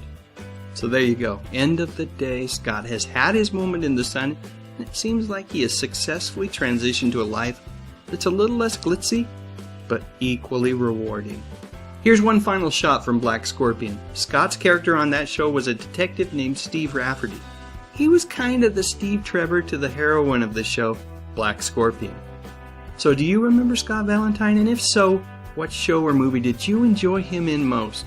Please share your thoughts in the comments section. And while you're at it, I'd love a thumbs up if you enjoyed this video. And I would be absolutely honored if you would consider subscribing to my channel. I talk about music, movies, and television, mostly from the 50s, 60s, 70s, and 80s. You know, the good stuff. But most importantly, and as always, thank you so much for watching. Wednesday, all rise. Let's party! It's the premiere of Night Court, At most, I was expecting charades. where justice is always a toss-up. One more flip. Heads, we thunder up the river. Tails, we take on. And law and order stands for craziness in the courtroom. Voila. Night Court, Wednesday. Have a seat. A day in the life of a Commodore 64.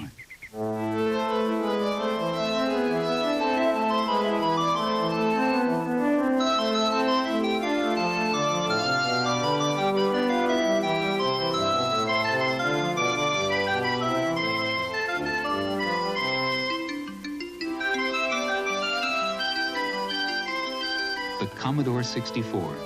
Once you get it, you'll wonder how you got along without it. Growing up, I thought that Laurie Partridge was the complete package. Beauty, brains, and musical talent up the wazoo. Laurie was pretty much perfect. Her only flaw was that she wasn't real. So with that said, this video is about Laurie's real-life alter ego, Susan Day, who it turns out is even more amazing than any of the characters that she ever played on television. In just a few minutes, I'll provide an update regarding what she's been up to lately. But first, let's look back at where she has been. So let's start with Susan's most recognizable role. At least for me. After a couple of years of modeling, Susan landed the role of Laurie Partridge when she was 17. The show would run on ABC television for 4 seasons. And in addition to being a ratings hit, the fictional family had a bunch of real-life musical chart toppers, including 1970's biggest hit song, at least here in the US, titled I Think I Love You. You know, I've got to believe that this was all very exciting for Susan, who won the part of Laurie Partridge, even though she had no acting experience. Little known fact, an aspiring young singer-actress from Australia had originally been slated to play Laurie, but at the last moment, she passed on the role. We'll talk more about that particular lady later on in this video. In addition to lending some killer vocals, Laurie Partridge was also the keyboard player in the band. Susan herself did not know how to play the piano. At one point asked if the show would provide her with lessons so that she could perform more realistically and perhaps at some point in the future actually play the music herself. That request was denied. From what I understand, none of the actors, even David Cassidy and Shirley Jones, were really hired for their musicianship. In fact, in the pilot episode of The Partridge Family, David Cassidy, yes, David Cassidy is actually lip-syncing to someone else's vocals. Speaking of David Cassidy, from everything that I can tell, it does seem that for a brief period of time he and Susan were really together as a couple. However, as David detailed in his autobiography, Come On Get Happy, that relationship was doomed because he saw her more as a sister than a lover. In the book, he says that her wholesome looks just didn't do it for him. Truthfully, I don't know what David was talking about. Case in point is one of my favorite movies from the early 80s titled Looker. Written and directed by Michael Crichton, this film stars Albert Finney, James Coburn, and a very sexy Susan Day. One role that Susan had passed on before Looker was that of Sandy in Grease. Remember when I mentioned that an aspiring Australian singer and actress had passed on the Laurie Partridge role? Well, that young lady was Olivia Newton-John. So Susan passing on Grease was just her way of, albeit unknowingly, returning the favor years later. From 1986 to 1992, she knocked it out of the park as Grace Van Owen on NBC Television's LA Law. During that show's first 6 seasons, Day was nominated for an Emmy 3 times and a Golden Globe 6 times for her work on the show. She actually won the award in 1988. Susan's final on-screen appearance was in 2004 when she appeared in 2 episodes of Third Watch as a character named Dr. Breen. After that, Susan decided it was time to live a different kind of life, something away from the fast pace of the entertainment industry. In 1988, Day had married for the second time, this time to television producer Bernard Safransky. She has a daughter who was born in 1978 from that first marriage. Susan and Bernard reside in a lovely little northern Catskills community in the state of New York, where she has become very involved in many of the cultural and civic elements of the area. More on that in a moment. But before we go there, I should mention that Susan has served as a board member of the Rape Treatment Center at the UCLA Medical Center. From what I can tell, her involvement with the center has been something that she's felt very strongly about. In fact, Susan is so passionate about helping victims of this particularly heinous crime that she co-narrated a documentary on campus rape with her former LA Law co-star Corbin Burnson. Now let's get back to Susan's cultural and civic involvement in New York. There's a video right here on YouTube from 2013 where Susan talks about a Battle of the Bands competition that she was helping to promote as well as get monetary support for. From the interview, it's clear to see that she's such a vibrant and inspirational force for good in her community, and the folks in upstate New York are truly lucky to have her. Although she was promoting a cultural event, Susan also spent quite a bit of time talking about the community as a whole and that deep sense of connectedness that she feels to the area. As the video winds down, the interviewer asks Susan if she ever misses acting, and if she would ever think about coming out of retirement and doing it again. Her answer was a good one. She didn't say no, only that it would have to be a very good role. That said, maybe what she's doing now is a more noble pursuit. Based on the interview, I'd say that she certainly seems happy and content with the choices that she's made over the years. And if you think about it, what more can any of us really ask for? Her life, from her youth to the more mature and wise woman that she is now, has been nothing short of picture perfect, if you ask me. One more thing that I've got to mention are the two movies that Susan made with John Ritter back in the early 80s. They were titled The Comeback Kid and Sunset Limousine, both TV movies. Longtime channel subscribers know that I'm a big fan of John Ritter, and I've got to say that I loved watching these two act together. Alright, now it's your turn. Please feel free to share your memories in the comments section, and if you enjoyed this video, I'd appreciate a thumbs up, and maybe even consider subscribing to the channel. I talk about music, movies, and television, mostly from the 50s, 60s, 70s, and 80s. You know, the good stuff. But most importantly, and as always, thank you so much for watching. Tonight, it's 2 dazzling hours of thrills. The all-new Circus of the Stars with ringmasters Linda Evans, Elliot Gould, Bob Newhart, and Brooke Shields tonight. This is CBS. What is happening, Captain Savalas, from the CBS point of view? As from the CBS point of view? No, I'm lodging a complaint for ABC, NBC, and CBS. And what's the complaint? Well, number one, being a representative of my ancestry who started the Olympic Games. I understand that somebody picked up the baton some 100 feet before the starting line. So you think, therefore, NBC should be disqualified? You mentioned the network. I didn't. Yes, I think so. Therefore, ABC is the winner. Yes. Sorry about that, old boy. Yeah, CBS is second. All right. Yes.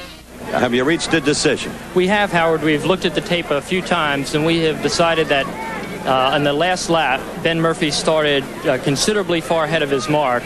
And had he started where he belonged, first and second place would have been reversed. We have assessed a 2-second penalty on the NBC team, and we have changed the order of finish. ABC has won the race, NBC is second, and CBS is third.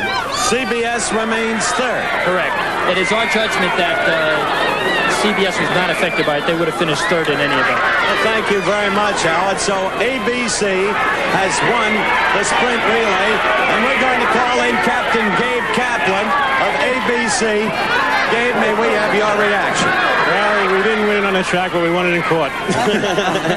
No, he did start a little early, right? Yes. So they didn't follow. The films conclusively showed that. Any comment, Bob? No, the tapes don't lie. The tapes don't lie. You're not disqualifying us for a technicality. We did not disqualify you, Bob. You're not disqualified. Start the tug-of-war between ABC and CBS. Bob, you haven't been disqualified. I'm the captain of this team. We ran a damn good race. You're right, you did, but you would have finished second had Ben... Like hell. Like hell. Like hell. Like hell. That's it. All right. I want to be very... Kaplan, get his team out there and run it with us. We'll determine who the best team is. You're going for a little negotiation technicality. That's your captain. He lodged the protest. You and I want to run 100 to see who the fastest is? Yes. Let's go. All right. Wow. We've had a whole change here. Just a minute, Howard. Yes. They're going to have a runoff. We insist that we're in it as well. If they run the race, they have to run the whole race, not between two people, Howard. Farrah, baby, I'm not in charge of the rules committee, but clearly controversy has beset the battle of the network stars. We'll see what happens in a moment.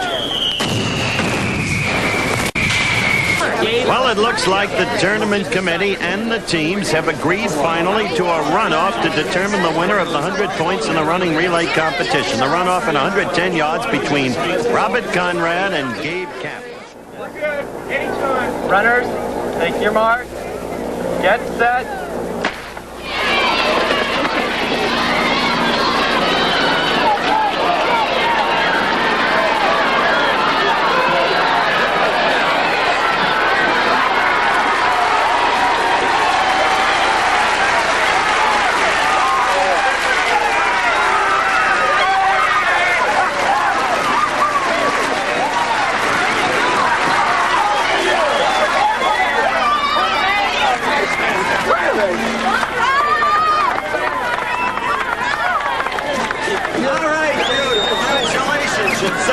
That word from Silverman, cancellation was immediate if you lost.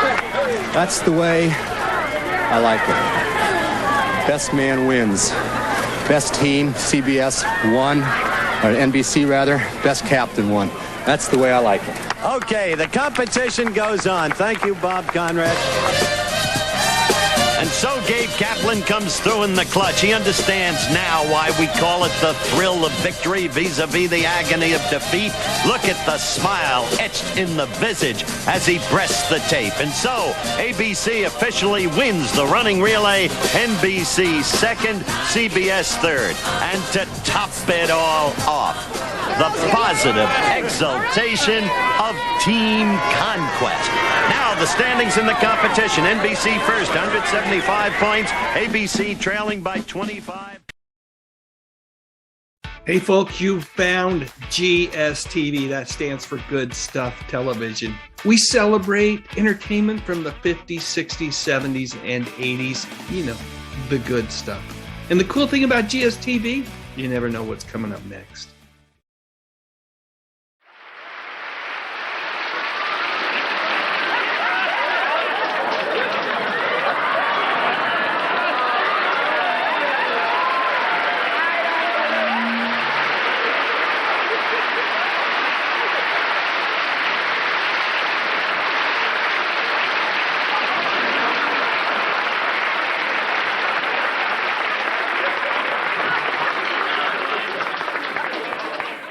I know you're out there. You some...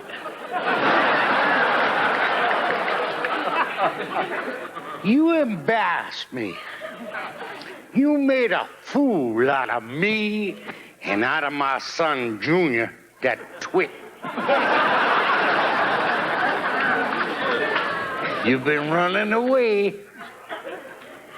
And I've been following you.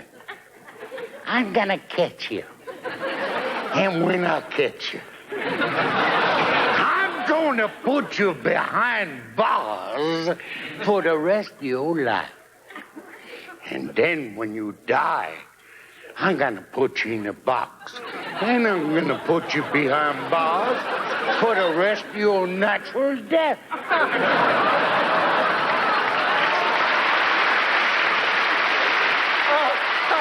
Now, when I leave here, I'm going to get in my car, and I'll be in hot pursuit. You some...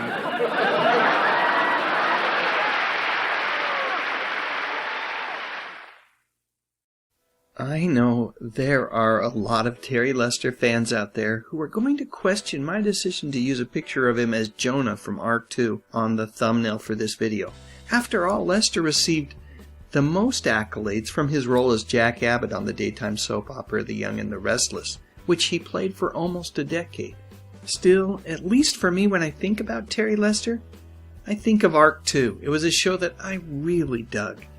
In fact, CBS was my go-to network for Saturday morning programming right around when this show debuted because they had a couple of other live-action shows that I was really fond of. Yep, I've talked at length about both of these wonderful shows in the past, so for now, all I will say is that I'll post links to both of those videos at the end of this one. Okay, moving on.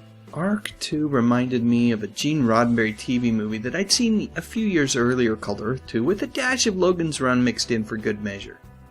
It was fairly low budget, and like all of the live-action TV shows in the 70s, there was always a really important lesson to be learned by the end of the episode. And while Jonah wasn't my favorite character on the show, I'll reserve those honors for Ruth and Samuel, I still thought that Lester did a great job as the commander, as the leader of the team. So let's just talk about the show a little bit more for a moment. Because Arc 2 was part of CBS's Saturday morning lineup for a pretty long time, almost 4 years in fact. The weird thing is that, much like the shows by Sid and Marty Krofft, these live-action filmation productions only had first-run episodes for 1 or 2 seasons. In the case of Arc 2, it was just 1 season. New episodes only ran from September to, get this, December of 1976. There were only 15 episodes ever made, but CBS ran them over and over like a champ, all the way through 1979. In fact, CBS was still running Arc 2 when Terry showed up on a guilty pleasure of mine, the NBC television movie Kiss Meets the Phantom. In the movie, Lester plays Sam, an employee of an amusement park where a mad scientist works. Suffice it to say, he discovers things that he shouldn't, and bad things happen, but spoiler alert, Kiss manages to save the day. And while the movie is pretty bad, I do my best to watch it at least once a year prior to Halloween. It's the least that I can do as a loyal member of the Kiss Army. As I've already mentioned, it was in 1980 that Terry finally found the fame that he was looking for as Jack Abbott on The Young and the Restless. His character was, according to Wikipedia, a scoundrel who never met a woman that he didn't want to spend the night with. Apparently, Lester's character was so popular that the show's creator wrote in an entire family for him. Lester's popularity on the show helped propel it to the top of the daytime TV ratings. However, as the show became more popular, Terry became increasingly dissatisfied with how his character was being handled, and because of that, left the show in 1989. After a brief stint on the NBC soap Santa Barbara, Lester joined the cast of As the World Turns as a character suffering from a multiple personality disorder, which gave him a role that both critics and fans alike really seemed to enjoy him in. In 1994, Terry would leave daytime dramas behind for good and spend the remainder of his career making guest appearances on shows like Star Trek Voyager, Jag, Diagnosis Murder, and Walker, Texas Ranger. Sadly, Terry Lester passed away unexpectedly and quite suddenly on November 28, 2003. While circumstances surrounding his death weren't immediately revealed, it was later disclosed that Lester had suffered a series of heart attacks. I will say that a little bit of searching on the internet reveals that there may be more to this story. So let me just say this. Terry Lester was a great person. Not only did he achieve fame in the world of entertainment, but he also quietly volunteered countless hours over the course of his lifetime to causes that he felt were important to him. He just didn't make a big deal about those things because that's not the kind of person he was. So truth be told, I don't really care how he died. I am, however, saddened by his passing. Alright, enough yapping. Were you a fan of Terry Lester's work? If so, let me know in the comment section below, and while you're at it, I would appreciate it if you clicked on the thumbs up icon and maybe even considered subscribing to the channel. I talk about music, movies, and mostly television from the 50s, 60s, 70s, and 80s. You know, the good stuff. But most importantly, and as always, thank you so much for watching.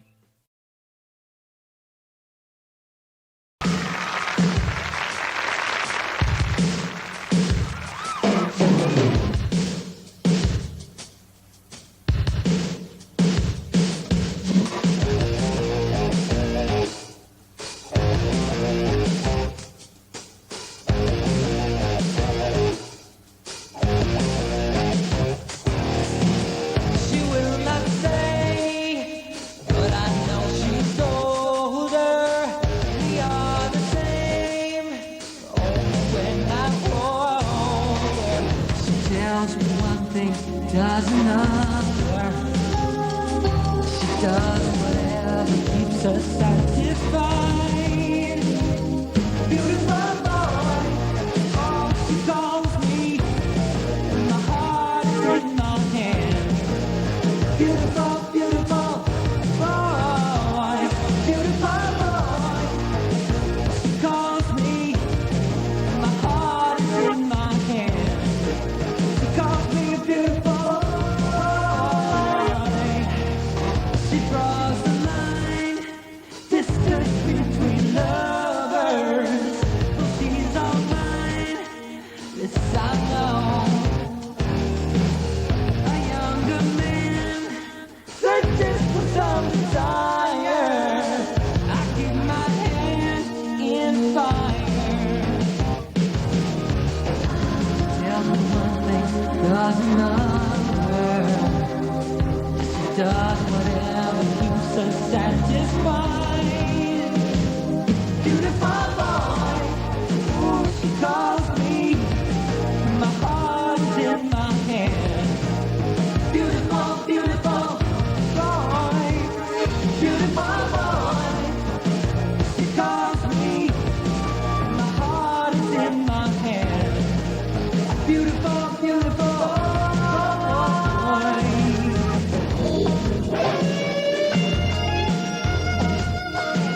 Such a beautiful,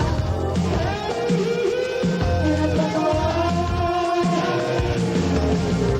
She tells me one thing, she does another. She does whatever keeps her satisfied. Beautiful boy, oh, she calls me. My heart is in my hand. Beautiful, beautiful boy. Hey folks, you found GSTV. That stands for Good Stuff Television. We celebrate entertainment from the 50s, 60s, 70s, and 80s. You know, the good stuff. And the cool thing about GSTV, you never know what's coming up next. 1976. I remember it like it was yesterday. Really, folks, I can't believe that more than 4 decades have passed. It was a huge year for the United States. The bicentennial, 200 years of independence. The entire nation partied, particularly as we got closer and closer to the 4th of July, Independence Day. I remember my dad taking us to see fireworks and then hitting the only McDonald's within 30 miles of us to get Big Macs for the very first time. We didn't go to McDonald's often back then. And although Big Macs were under $1, my dad let us know that trips to fast food restaurants were saved for very special occasions, like a bicentennial.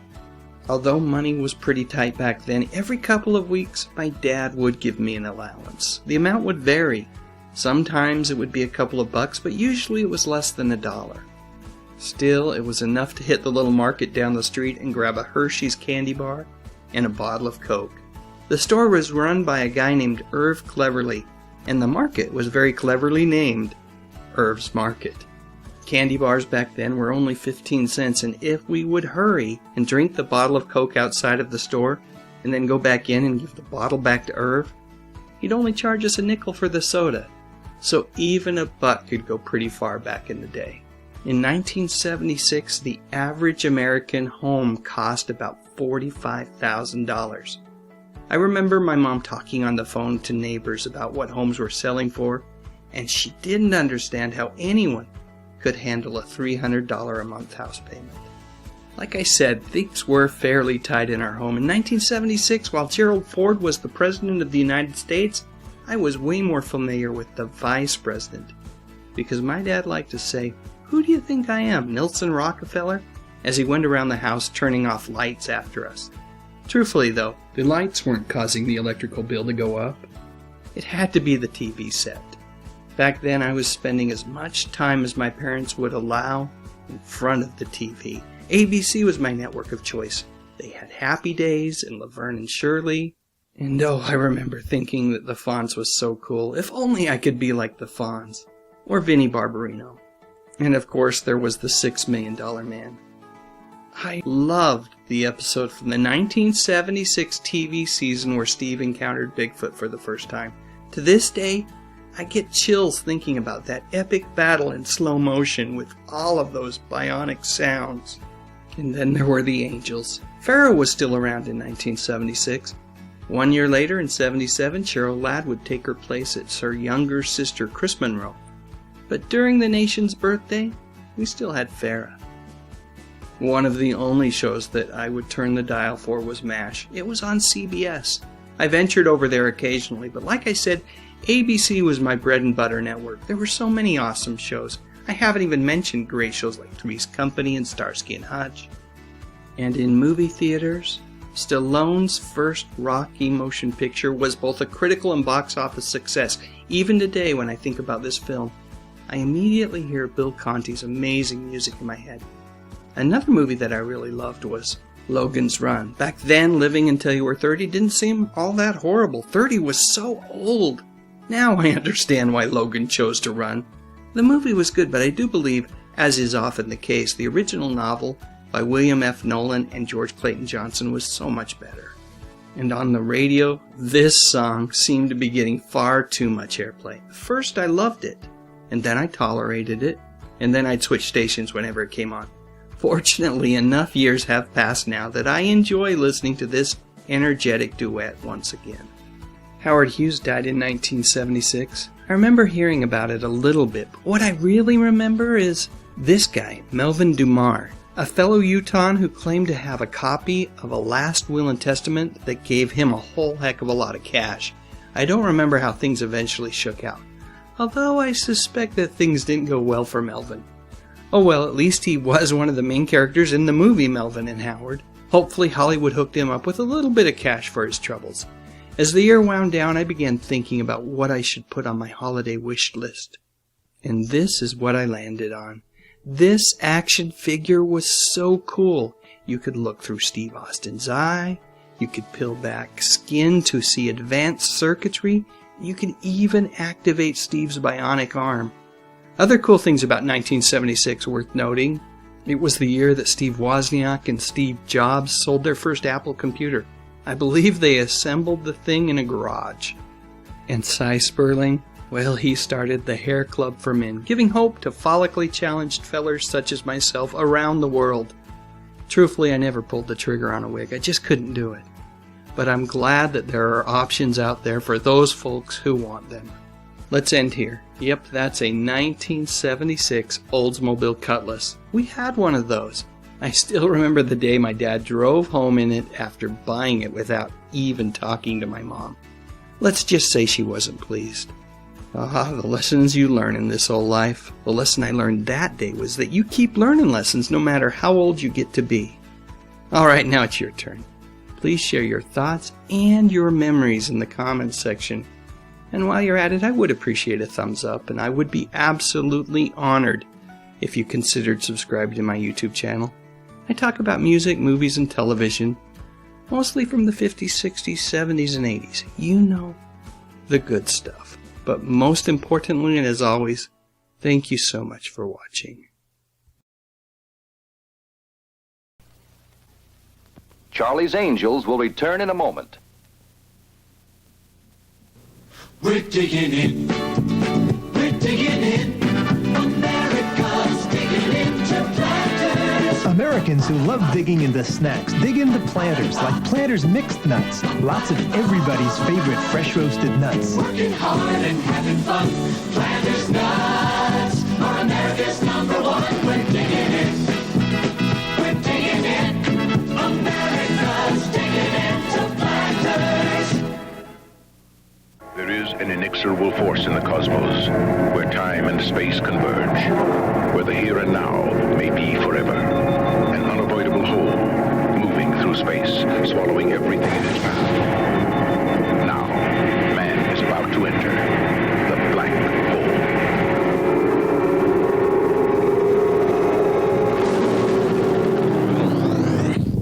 A journey that begins where everything ends. Rated PG. Tomorrow on 2020, Michael Jackson, a star at 10 and a superstar at 19. How does he keep his head straight in an unreal world? Plus, an update on Elvis's death. Is there a cover-up? And millions of fans await the arrival of the Enterprise. Tomorrow on 2020. Star Galactica receives a visitor from beyond all galaxies. This man is some kind of a god. Demonic messiah with the power of life and death. Then the world premiere movie that tells what it really takes. Not just sex. To be a Dallas Cowboy cheerleader. Tomorrow on ABC.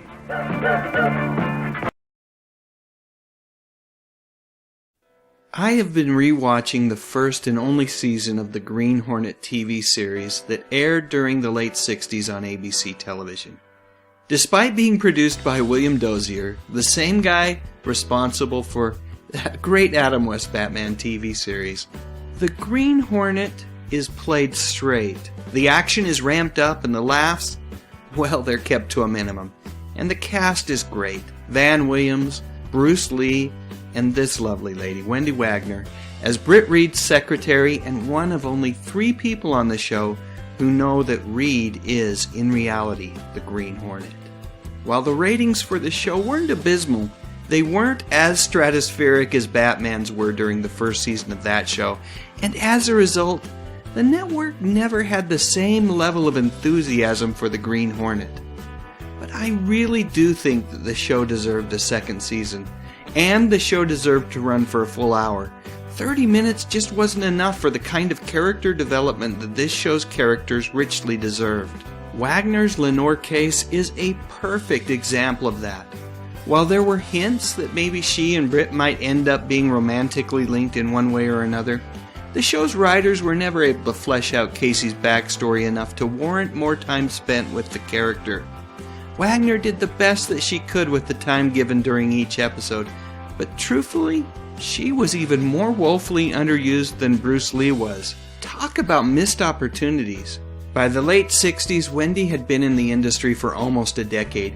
She was originally discovered by Billy Wilder while they were filming the classic motion picture Some Like It Hot near Coronado Island in California. Unfortunately, because she had not yet graduated from high school, her parents strongly encouraged her to pass on Wilder's offer to be in the film. So she waited. And after graduating from high school, Wagner was offered another role by Wilder, this time for one of my all-time favorite movies, The Apartment. However, the role wasn't really appealing to her and she passed on that opportunity. Instead, Wendy began landing gigs on TV shows. Her debut was in an episode of Wagon Train that aired in 1960 titled The Luke Grant Story.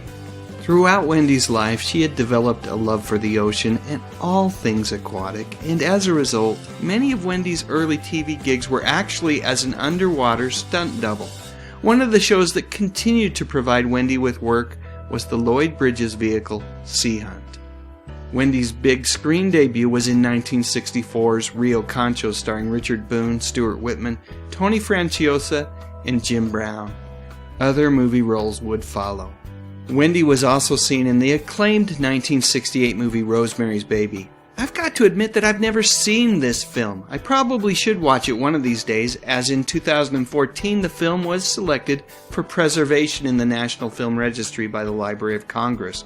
Then again, maybe I won't get around to it because, end of the day, I'm just happier watching Wendy and the Green Hornet. I've got every episode recorded on my TiVo because it's currently airing on the Heroes and Icons network, H&I for short.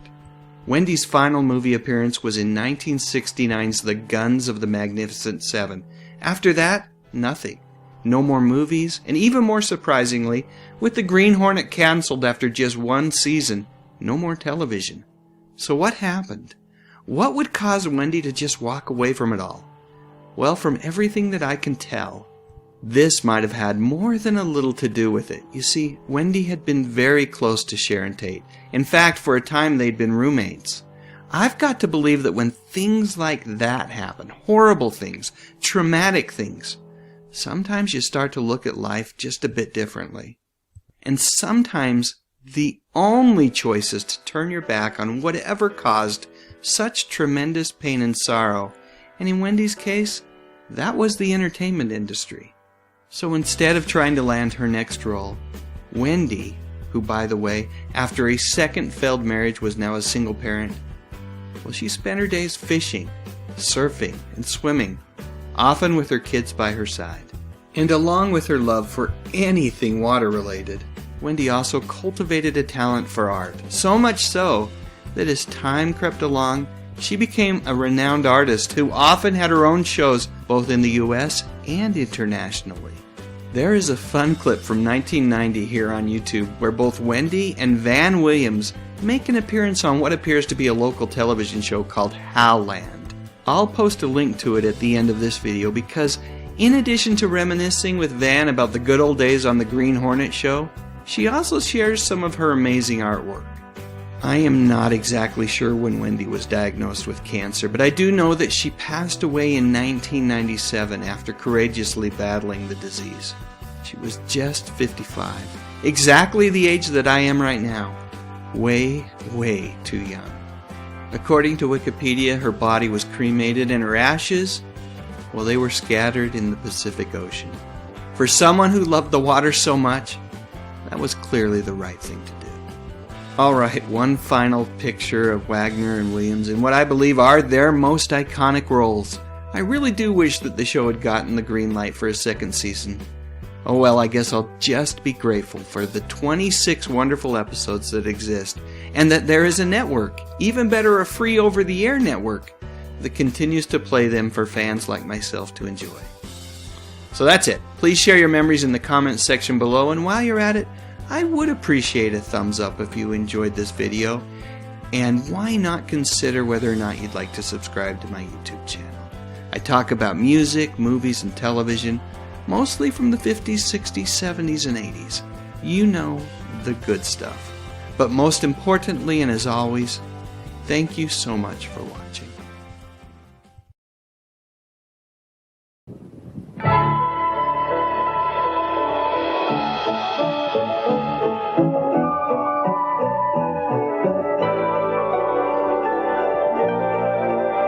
Only from Atari.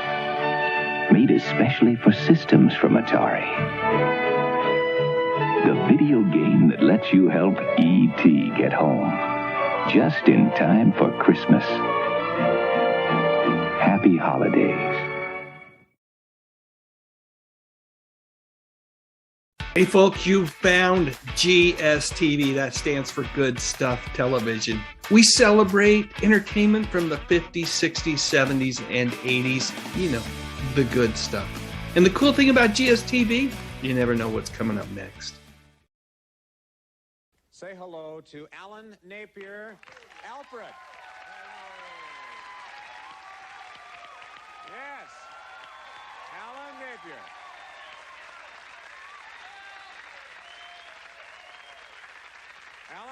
Alan had a very significant role on the show, but you were standing in one position for most of that series, it seemed. Is that about right?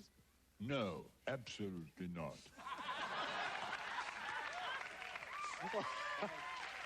I'm sorry to spoil your story, but it's not true. Well, I think whatever you would say is probably right. Then I'm wrong, and how can I argue with an English butler? I can't. Everything you say sounds so dignified. Well, you see, I can explain the English accent that Alfred really is illegitimate. Oh, he is. Yes. He's the illegitimate son of Lord Sidcup. Oh, we should not talk about this on television. This is something that should go in a diary. Oh, well, then I'll pass it off and say that he was sent to school, one of those phony English schools with phony accents. Okay. Thank you very much. Alan Napier, George Barris, Yvonne Craig, thank you so much. Eartha Kitt, Julie Newmar, Adam West, Burt Ward, and Frank Gorshin. Thank you very much. Tomorrow night, the Playboy Playmate of the Year, India Allen, and music from Mr. Mister. Thank you all, folks, and we'll see you tomorrow night.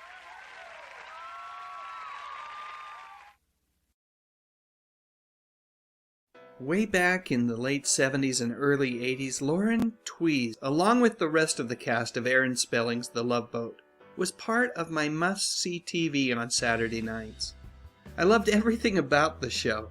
The cast was great. For 9 seasons, they held together multiple storylines and frequently interacted with some really wonderful guest stars. Lauren, as the cruise director, Julie McCoy was there to keep things sane and those storylines moving along. She was a very critical part of the show and, in my mind, kind of the breakout star during those early seasons. So with all that said, I bet you can't guess who her favorite guest star on the show was. If I already didn't know, I might go with someone like Charo or Tom Hanks or even Donny Osmond. But if I went with those answers, I'd be wrong. Because you see, this man was Lauren's favorite guest star. Yep, Mr. Vincent Price, the star of oh so many horror films from the 50s and 60s. Lauren, during a fairly recent interview, said that Vincent during his time on the show was smart, funny, and kind. 3 words you don't always hear these days when it comes to a description of a star of Vincent's caliber. In that interview, Lauren reminisced about Vincent's appearance on the Love Boat in an episode titled Ship of Ghouls. She reflected on the time that they spent together in between takes talking about art, food, and other topics that, well, Lauren just found them absolutely fascinating. You can find the entire interview right here on YouTube. I'll post a link to it at the end of this video just in case you're interested in hearing more. In the same interview, Lauren was also asked who her least favorite guest star was, and you know what? I've got to give kudos to Lauren, because she would not answer that question. The interviewer pressed her to, without saying a name, just describe the guest star, and even then she declined. She said something like our world is so full of ugly stuff, she didn't want to add to that conversation. I was so impressed with that response, and Lauren, you are absolutely correct. In a world where every opinion is given a platform through the various social networks, there's no need to add fuel to that fire, unless there's something positive. Or if not that, at least something that's productive to be said. So as long as we're talking about Lauren, here's a quick update. She remains close to her former castmates from the show. That chemistry that existed way back in the late 70s and early 80s, well, it still runs strong even today. And a few years back, before the Pacific Princess was mothballed, she was invited back to that ship to celebrate her 60th birthday. I think it's great that she still feels connected to the cruise line and is able to accept invitations such as this one. To sum things up, Lauren takes things day by day and enjoys each one to its fullest. And that, my friends, is what we should all be doing. Alright, now it's your turn. Please share your memories in the comments section, and while you're at it, I would appreciate a thumbs up if you enjoyed this video. And what the heck? Why not subscribe to the channel? I talk about music, movies, and mostly television from the 50s, 60s, 70s, and 80s. You know, the good stuff. But most importantly, and as always, thank you so much for watching. Hello, I'm Lauren Tewes. For the past 7 years, a lot has been written about me. But in the new issue of TV Guide, I speak for myself about what I experienced working on a television series, about the pressures and the insecurities. Sometimes it hurt to tell the truth about the past, but it sure helped me to be free of it. Lauren Tewes as you've never known her before, exclusively in TV Guide. Magnum, pop. Houston, don't make me laugh. Don't be caught with those whips. Play ball with the A-team. Right after the Super Bowl. Next Sunday on NBC.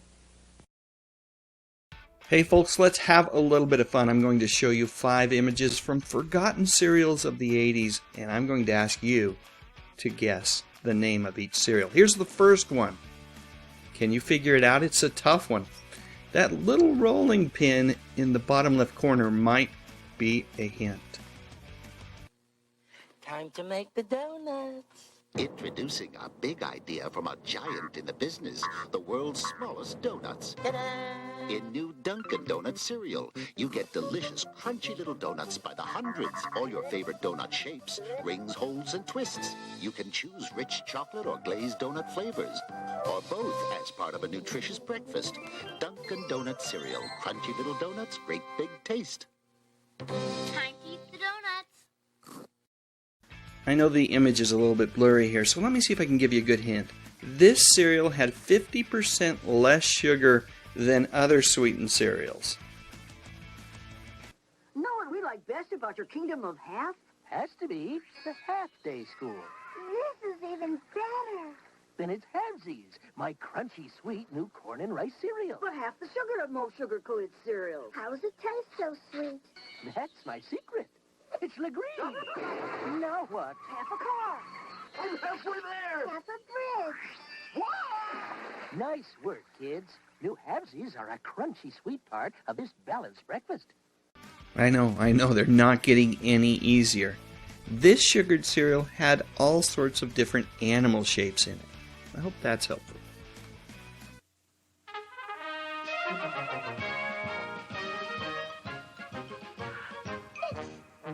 It's circus fun right in your bowl, and you're gonna wanna come flying. For horses and hoops, balls and bears, elephants and lions. For me? Horses, hoops, balls, bears, elephants and lions. New circus fun cereal. Crunchy red hoops, speckled balls, and many marshmallow animals. Circus fun, a spectacular part of this complete breakfast. Jill, you fixed your own breakfast. A couple of hints on this one. First, look at the color of this cereal. I think it's dead on. And then also, it came in two different flavors, maple and blueberry. Hi, get along, little blueberry critters, get along. Aren't they supposed to be doggies, Bill? Not anymore. I gotta round up all these blueberry-flavored critters to make my blueberry-flavored waffles. Since folks tasted them, I did all the blueberry-flavored critters I can find. They sure taste good. Yep, they're like crunchy little blueberry-flavored waffles. And a good part of this nutritious breakfast, Waffalo cereal. The most important thing to remember about this cereal is that there was always a prize at the bottom of the box. Surprise! All the fun and flavor of Cracker Jack brand cereal can be part of this balanced breakfast. A Cracker Jack morning. Let's smack it. Get you cracking to a Cracker Jack day. Off and rolling and making tracks.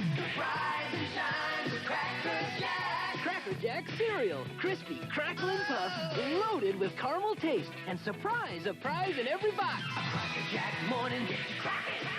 Get you cracking to a Cracker Jack day. Get cracking. Alright, I know I said I had 5 images, but here's a bonus image. This cereal isn't exactly forgotten. It was one of my favorites during the early 80s. Now, it's here. The excitement, the adventure of a new force at breakfast. We'll call them C-3POs. New C-3PO cereal from Kellogg's. Twin rings, things together. For 2 crunches in every double O. A delicious part of this nutritious breakfast.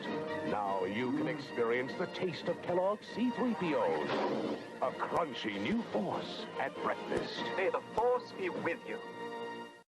Did you get all 5? Oops, I mean 6. Whatever your score was, I'm sure it was great. Hey, why not share your favorite cereal from the 80s in the comments section? And if you enjoyed this video, I would appreciate a thumbs up. Maybe even consider subscribing to my channel. Typically, I talk about music, movies, and mostly television from the 50s, 60s, 70s, and 80s. You know, the good stuff. But most importantly, and as always, thanks so much for watching. The new Kiss album. Music from the Elder. World without heroes. The Legend of the Elder. Conceived, written, and performed by Kiss on Casablanca Records. The new Kiss album. Music from the Elder. Available at J&R Music World. $5.99 LP or tape. Growing up, the Brady Bunch just seemed to be one of those shows that was always on TV. I wasn't the show's biggest fan. My favorites were Star Trek, Batman, Leave It to Beaver, and Andy Griffith. But that said, I always found hanging out with the Brady family to be a pretty darn pleasant experience. And while all of the cast members were great, they really were, I have to admit that I thought the kids were the best. Maybe it's because I was a kid and they were kids, I don't know. Sometimes you just don't have to have a reason. Anyway, here's the thing. After the show ended, it kept coming back. Kind of like that scene at the end of the first Terminator movie. You know the one I'm talking about. Anyway, this show just wouldn't die. First there was the Brady Bunch Variety Hour, and then the Brady Brides, followed by A Very Brady Christmas, and then last and, okay, maybe least, the ill-fated attempt at a dramatic version of the show called The Bradys. And with each zombie iteration of the Brady Bunch, there seemed to be a new fake Brady girl. Yep, seeing these three together as sisters, well, it was pretty much a thing of the past. First, it was Jan. I can just hear her saying, Marcia, Marcia, Marcia right now. When the Brady Bunch Variety Hour premiered, almost everyone showed up to the party. Even Robert Reed, who had been very unhappy during the final couple of seasons of the original Brady Bunch series. However, like I said, almost everyone showed. For whatever reason, Eve Plum, the original Jan, was not available, and because of that, actress Jerry Reichel took her place. I still remember staring at the cover of this Dynamite magazine and thinking, that new Jan was pretty cute. It turns out she could really sing as well. In fact, that's one of the things that fake Jan, Jerry Reichel, does these days. Although it looks like her 2012 album, 1200 Riverside, is her most recent musical endeavor. Here's a couple of little pieces of trivia about Jerry. One is that she had never seen an episode of The Brady Bunch when she auditioned for the role of Jan. And the second is that she was actually given the role of Blair Warner in the original pilot episode of The Facts of Life. Unfortunately, she had to pass on the opportunity because she had a contract doing cereal commercials on television for General Mills. Next up was fake Cindy. Does anybody remember which Brady project usually the very dependable Susan Olsen did not appear in? If you are a die-hard Brady nut, fan, then you knew it was the 1988 TV movie A Very Brady Christmas where Susan did not appear. She was newly married, and it turns out that her honeymoon conflicted with the shooting schedule, and because of that, she took a pass on what turned out to be the second highest rated television movie of the 1988-1989 TV season. In her place was actress Jennifer Runyon, who had been seen previously in the sitcom Charles in Charge. After the Brady Bunch TV movie, Runyon continued to act in other shows such as Murder, She Wrote and Quantum Leap until she got married and took some time off to raise her family. Last, and definitely not least, is fake Marcia. Personally, I think Maureen McCormick is irreplaceable. But you know what? Things weren't going all that well for Maureen around the time of the making of A Very Brady Christmas. The late 80s and early 90s were full of highs and lows for her, and as such, she wasn't available when the producers of the movie decided that the ratings were good enough that they wanted to return the Brady family to weekly television, albeit in a more dramatic 60-minute format. So when the Bradys debuted in 1990, there was a new Marcia in town for the TV show that critics semi-affectionately called Brady Something. I should have known something was up when that strange girl in the upper left-hand corner showed up. That's not Maureen. Oh my goodness, Jan looks older than Marcia. Just what the heck is going on here? Because Maureen wasn't available, actress Leah Ayres stepped into the role of Marcia for the CBS TV show that lasted only 6 episodes and ran from February to March of 1990. This one was tough for me. I didn't like the new, more dramatic version of the Brady family, but I also especially didn't like that Marcia's husband Wally acted like nothing was wrong. Come on, man, you of all people should have said something. You should have known.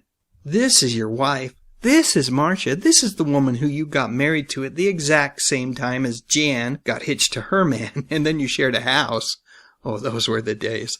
I actually really like the Brady Brides, and I don't understand why that 1981 TV show didn't last longer.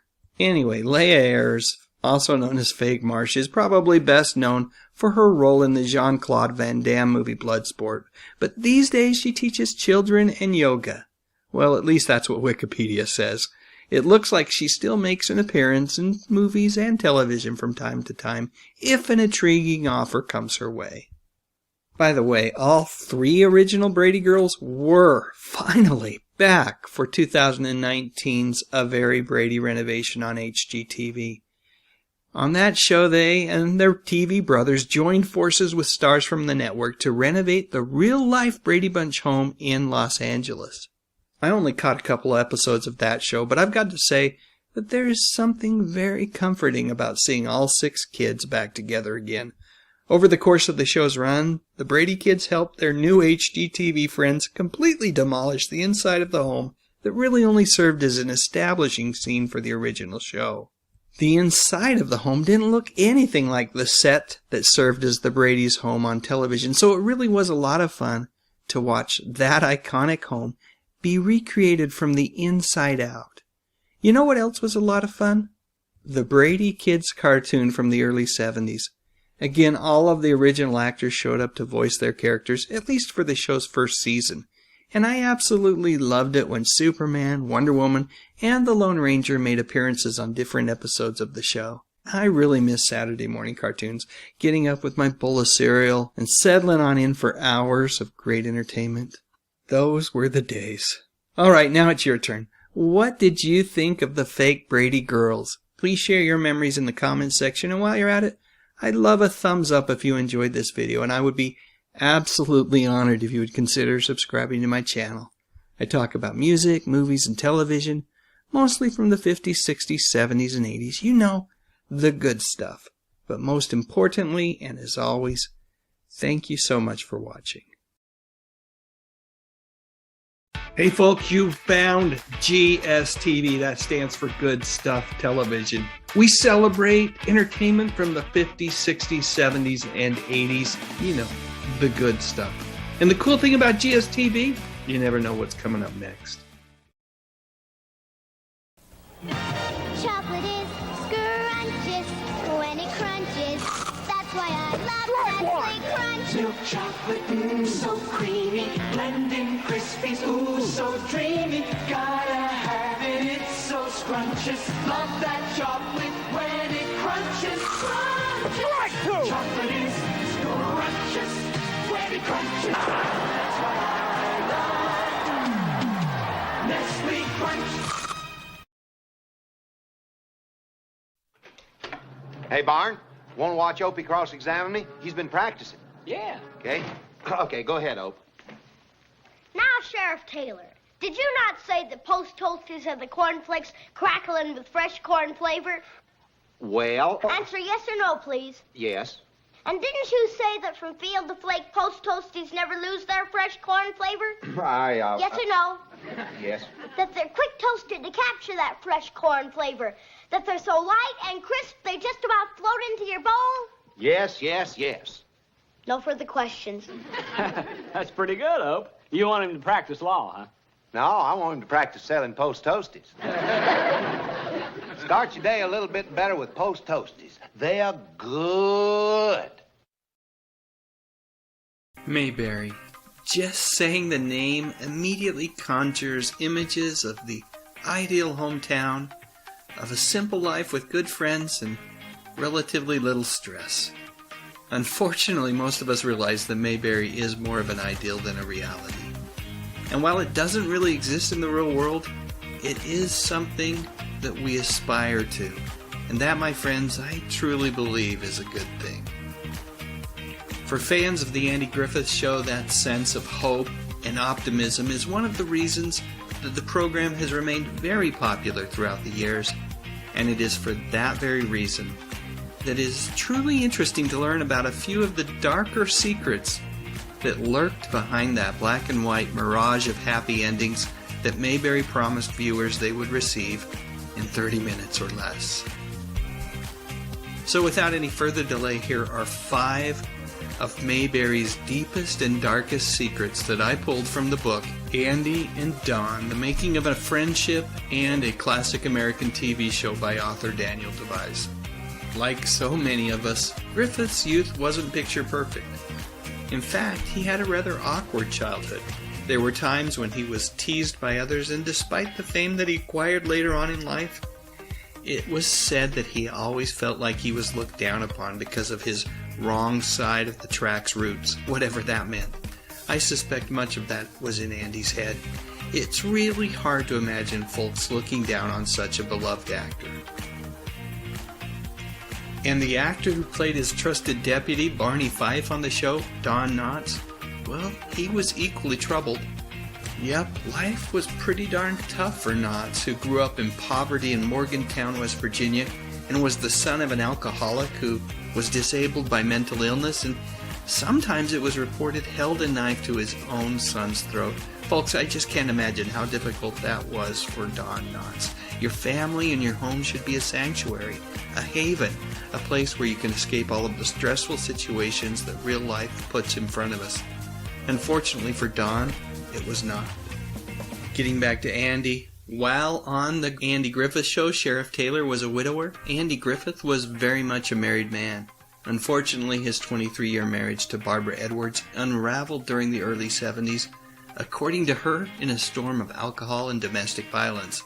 And even before that, there were rumors of Andy's infidelity while on the Andy Griffith Show set. I'm not going to go into the details here because, end of the day, I'm quite certain mistakes were made by both Andy and Barbara. Now, with that said, I've got to acknowledge that 23 years is a long time for anyone to be married, so both of them must have been doing something right. I think the saddest of all the revelations in the book is that Jim Nabors and Ron Howard were the only actors that actually got along with actress Frances Bavier, who played Aunt Bee. Yep, it turns out she really wasn't much like the warm and loving character that she portrayed on the show. After her death, it's reported that none of the cast members from the Andy Griffith Show even bothered to attend her funeral. How sad is that? I do know that Andy did reach out to Frances prior to her passing, and the two of them were able to finally reconcile their differences. Speaking of funerals, I've always found it interesting that Andy Griffith was buried only hours after his sudden death from a heart attack. According to reports, family and friends did not waste any time burying Andy because he was adamant that he didn't want paparazzi to photograph his funeral. I guess I kind of understand that. Your last rites should be something of a private affair and not a media circus. So there you go, 5 dark secrets from the Andy Griffith Show as revealed in the book Andy and Don by author Daniel Device. Alright, now it's your turn. Please share your memories in the comments section, and while you're at it, I'd love a thumbs up if you enjoyed this video, and I would be absolutely honored if you would consider subscribing to my channel. I talk about music, movies, and TV, mostly from the 50s, 60s, 70s, and 80s. You know, the good stuff. But most importantly, and as always, thank you so much for watching. Opie's back and Barney too. 10-4. With Gomer and Goober and Thelma Lou. Old friend. It's so good to see you. They're all back for all new laughs I want to thank you all for coming. in America's favorite hometown. How come we ain't laid eyes on you lately, Chair? I've been out of town 20 years. And they'll shoot the works when you return to Mayberry. Right in the fast lane. And now join the celebration in a world premiere Sunday night movie. Outstanding. Sleepyhead, wake up. Oh, Maxine, I was out so late last night. A nice fresh cup of instant Maxwell House coffee will wake you up. You and your instant. Not just instant. Instant Maxwell House. I think my customers deserve the best. So fresh tasting. It's these flavor buds. That's where the freshness starts. Hey, Susie, you're looking mighty fresh. Oh, thanks, Maxine. Thank Instant Maxwell House. Every cup tastes fresh, like your first cup in the morning. What are we drinking, my lords? We're looking over an orange soda, the Shasta that we adore. You really should try it, the flavor's just right. Orange soda, just one of 14 great Shasta flavors. Oh, you're looking over an orange soda, the Shasta that we adore.